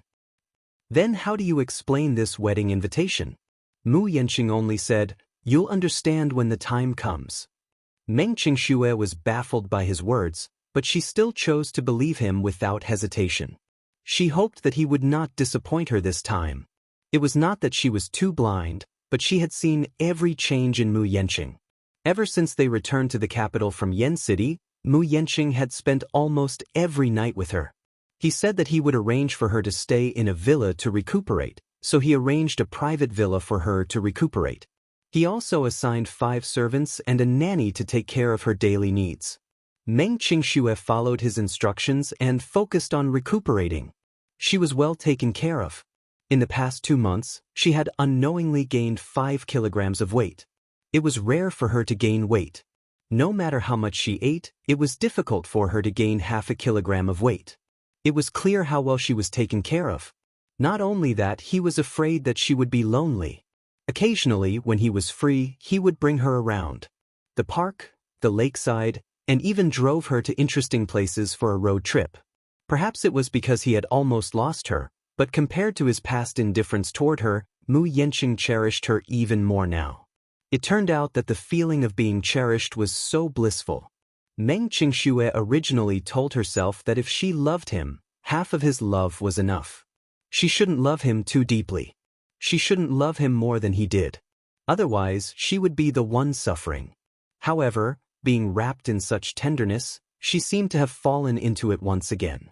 Mu Yanqing would accompany her to every prenatal checkup without exception. That morning, Mu Yanqing specially applied for leave for the usual prenatal checkup. He did not attend the meeting in the morning and drove her to the hospital. Sitting in the car, Meng Qingxue said a little embarrassedly, "You always take time off to accompany me for prenatal checkups. Won't anyone criticize you?" Mu Yanqing replied, "I'll be worried if someone else comes with you." Meng Qingxue's heart warmed when she heard this. The corners of her lips curled up as fireworks seemed to explode in her heart. When they arrived at the hospital, Mu Yanqing helped her out of the car and into the gynecology department. After accompanying her through various checkups, he helped her to a chair and said to her, "I'll line up to get the report. Wait for me here." But Mu Yanqing smiled and handed her the mineral water he had bought before turning to line up. Chapter 2975.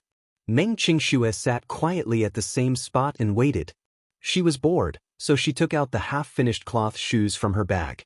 When she was pregnant, she had nothing to do at home, so she learned how to do handicrafts. From the child's knitted shirt to the cloth shoes, she thought that the clothes she knitted would look better on the child, so she wanted to do everything herself. Anyway, she had nothing to do. She was usually busy with these handicrafts, so she enjoyed it.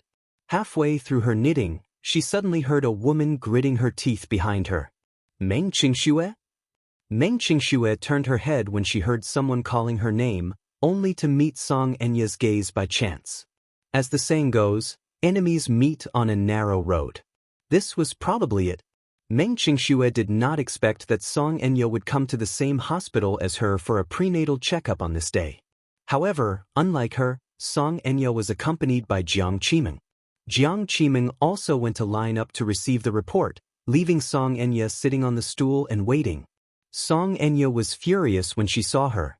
She did not even need to think about who was accompanying this woman for a prenatal checkup. When she thought of how Mu Yanqing was accompanying and taking good care of her, what about herself? She could only let Jiang Qiming accompany her for a prenatal checkup.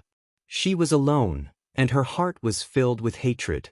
She stood up at once and walked up to Meng Qingxue. Her vicious gaze landed on her slightly bulging belly and she narrowed her eyes. It was said that this woman was also 5 months pregnant. Ever since Meng Qingxue returned to the capital, she had thought of ways to look for her. The hateful thing was that Mu Yenqing had protected her very well. No matter how much she asked, she could not find out where she had gone. She only knew that Mu Yenqing had been accompanying her and taking care of her. He was with her every night. Just this matter alone was enough to make her feel especially unbalanced in her heart.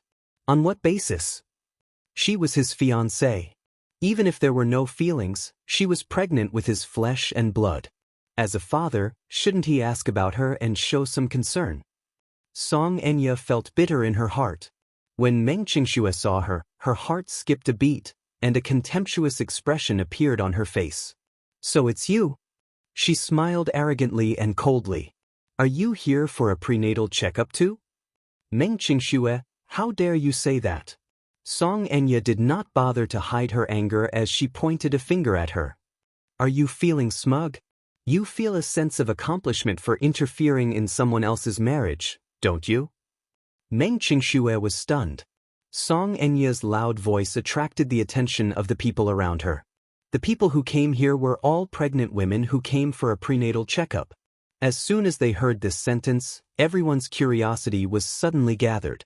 Everyone looked in their direction, only to see two people, one standing and one sitting, angrily confronting each other. Meng Qingxue sneered. I don't know what you're talking about. You don't know what I'm talking about. Song Enya paused. Has Mu Yenqing been with you for the past 2 months? Meng Qingxue retorted, what does that have to do with you? I'm his wife. What do you think it has to do with me? Chapter 2976. When the crowd heard this, they immediately understood what was going on. It turned out that this indignant woman was the first wife, and this pitiful and innocent woman sitting in the seat was the mistress? How long has it been since I last saw my husband? When I was pregnant, as my husband, he didn't stay by my side to take care of me. Instead, he stayed by his mistress' side day and night, taking care of her and loving her. What am I to him? Meng Qingxue was startled. She looked around and saw that the people around her were looking at her, pointing at her and gossiping about her. Mistresses nowadays are really too arrogant. This first wife is really pitiful.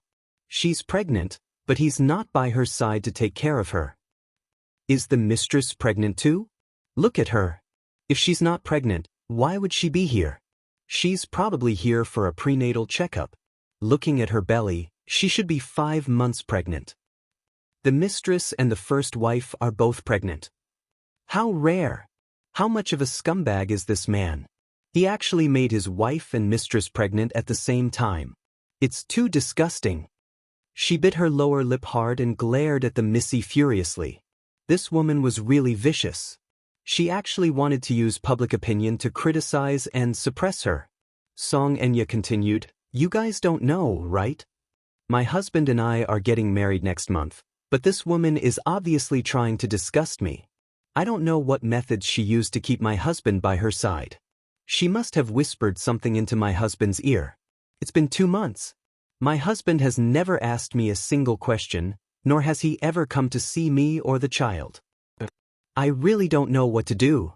At the end of her sentence, her eyes turned red. She covered her face with her hands and let out a sad sob. When everyone heard this, they were filled with righteous indignation and started insulting her. This woman is really shameless. Why is a mistress so disgusting? I think she's quite pretty. She can have any man she wants. Why does she have to cling on to someone else? Maybe this man is rich. Isn't this the way of the world now? Any man with a little money is easy to become arrogant. He doesn't fall at home, but outside he's arrogant. Just like the emperors of ancient times. A mistress is despicable, and a husband is even more despicable. It's better not to marry such a man. Song Enya wiped her tears and said, there's nothing we can do even if we regret it. We already have a child. We can't let the child be born without a father, right? Yeah, that's a problem. Some of the older people couldn't stand it. They pointed at Meng Qingxue and said, if you have a conscience, don't cling on to someone else's husband. As for the child in your belly, hurry up and abort it. What's hers is hers. Even if you snatch it away, can you still have a clear conscience? Exactly. She was a good girl, Why did she interfere in someone else's marriage? You will suffer retribution for doing this. Meng Qingxue suddenly raised her head and said in a deep voice, I'm not a mistress. Song Enya glared at her. What did you say? I said. Meng Qingxue suddenly stood up and stood face to face with her. I'm not a mistress. You are. When everyone heard this, they were shocked again. This situation could not help but become a little chaotic. Some people could not understand what was going on. Chapter 2977. Meng Qingxue sneered and looked straight at Song Enya as she said word by word, Song Enya, you're the third party who came between Yanqing and me. What did you say? Isn't that so? Meng Qingxue said coldly, I was the one who got together with Yanqing in the beginning. What about you? I admit that you're going to marry him, but don't think that I don't know what tricks you used. Song Enya's face turned pale as she said, Don't spout nonsense. Who are you calling a third party? Meng Qingxue's eyes were cold as she thought to herself, Are we competing in acting? Song Enya, you've been scheming against me all this while. You've been pressuring me step by step and using underhanded means to harm me. You've even threatened my unborn child. You're vicious and merciless, but I won't back down anymore. At the thought of this, Meng Qingxue smiled coldly and straightened her back, giving off a feeling that she would not tolerate any violation or blasphemy. She looked around and said, Even if you want to be the righteous ones, you have to get to the bottom of the matter before you blame others. Do you really believe what she said? Do you know how the child in her stomach came about? Before Song Enya could say anything, Meng Qingxue continued, Yes, I admit that Yanqing is your fiancé now, but Yanqing originally belonged to me. The person he loves is me, and the child in my stomach is different from the child in your stomach. The child in my stomach was given to me by Yanqing, but the child in your belly was stolen by you. What? Everyone was shocked when they heard this. How could the child in her stomach be stolen? What do you mean?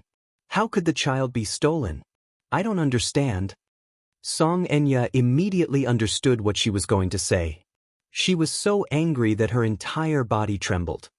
Shut up. Why? Miss Song, are you feeling guilty now? Don't you want everyone to be the judge for you? Why don't you tell us how the child in your stomach came about, so that everyone can judge who is right and who is wrong? Shut up. Song Enya barked. Meng Qingxue smiled, but did not take her warning seriously. She turned around and said to everyone, You don't know, right? The woman standing before you is the mayor's daughter, Song Enya. Song Enya? I read in the newspapers that our mayor, Song Zhenghua, has a total of 3 children. The second daughter is called Song Enya. I heard that she came from a prestigious school and is highly educated. She also has outstanding looks. So it's the mayor's daughter. Meng Qingxue continued, The child in her belly is a test tube baby conceived through artificial insemination. As for where did this sperm come from? She stole it from the sperm bank. As soon as he finished speaking, the crowd went into an uproar. Stolen? How is that possible? Meng Qingxue said coldly, It's indeed hard to believe. She comes from a prestigious family and is the mayor's woman. She's talented and beautiful.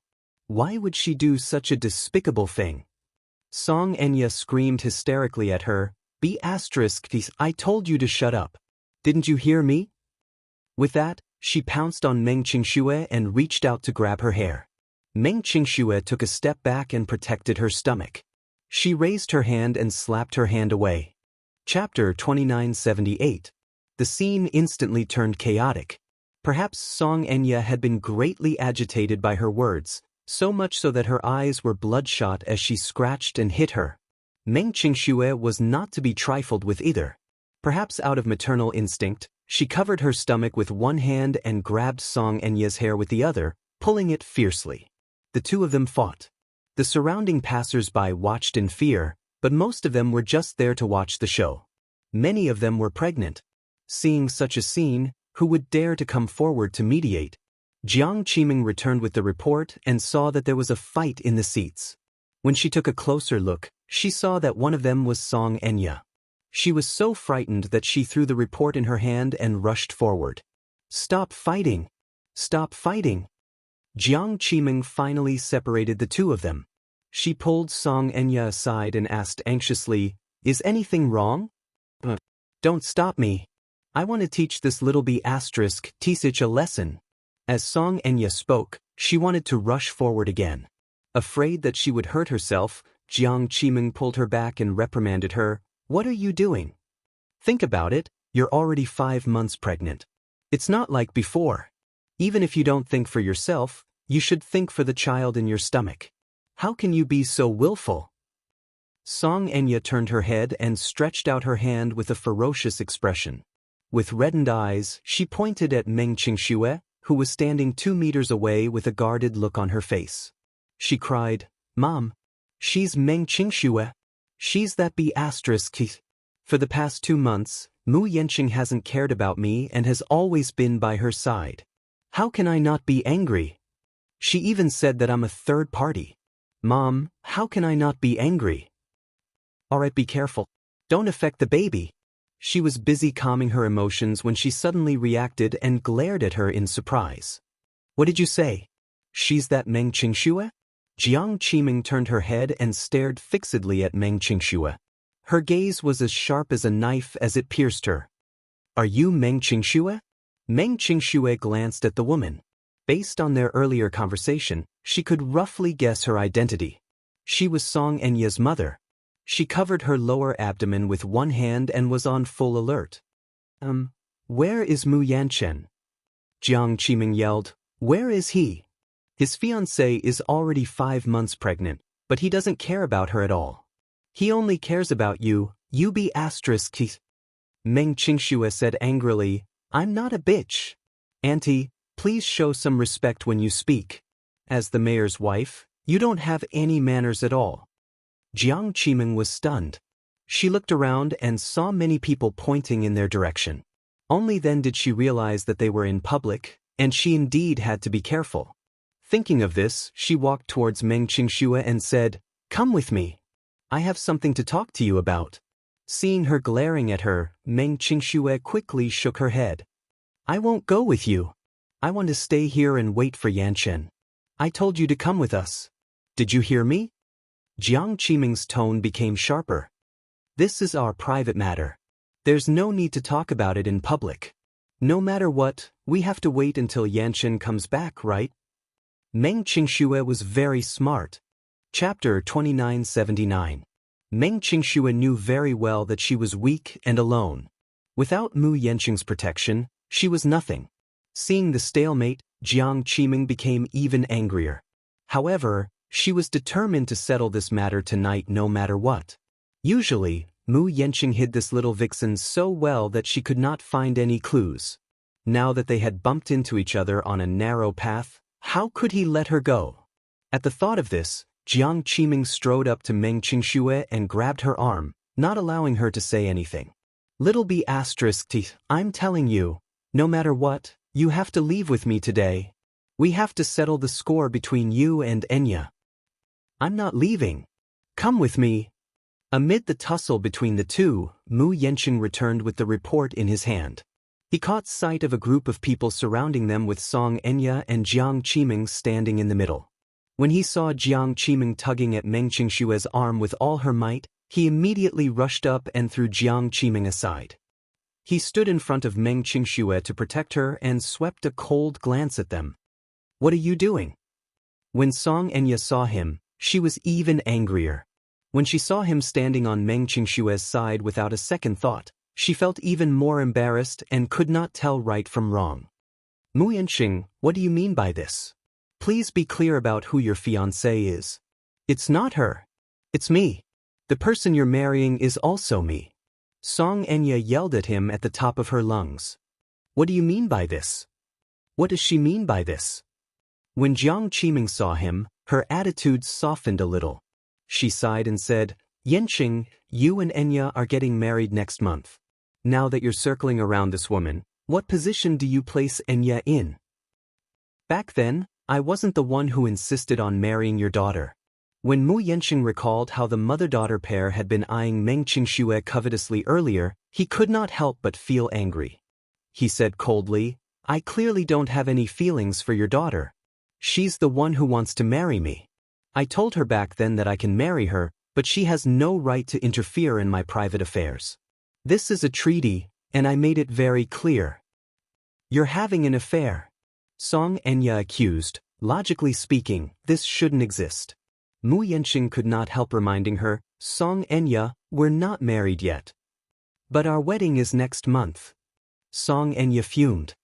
But all I want is a loyal marriage and a loving husband, can't I get it? Do you have the right to do that? He paused for a moment before adding, if you don't want this disloyal marriage, you can call it off at any time. I don't mind. Song Enya looked at him in disbelief. She could not believe that he would say such a thing. For a moment, countless fragmented scenes flashed through her mind. She had worked so hard to get what she wanted, but in the end, she did not get anything. She had racked her brains to get Mu Yaja. She did not hesitate to go through extreme pain and bear all the humiliation to get pregnant with Mu Yaja's child so that she could marry him. In the end, she realized that she was the one who was being played.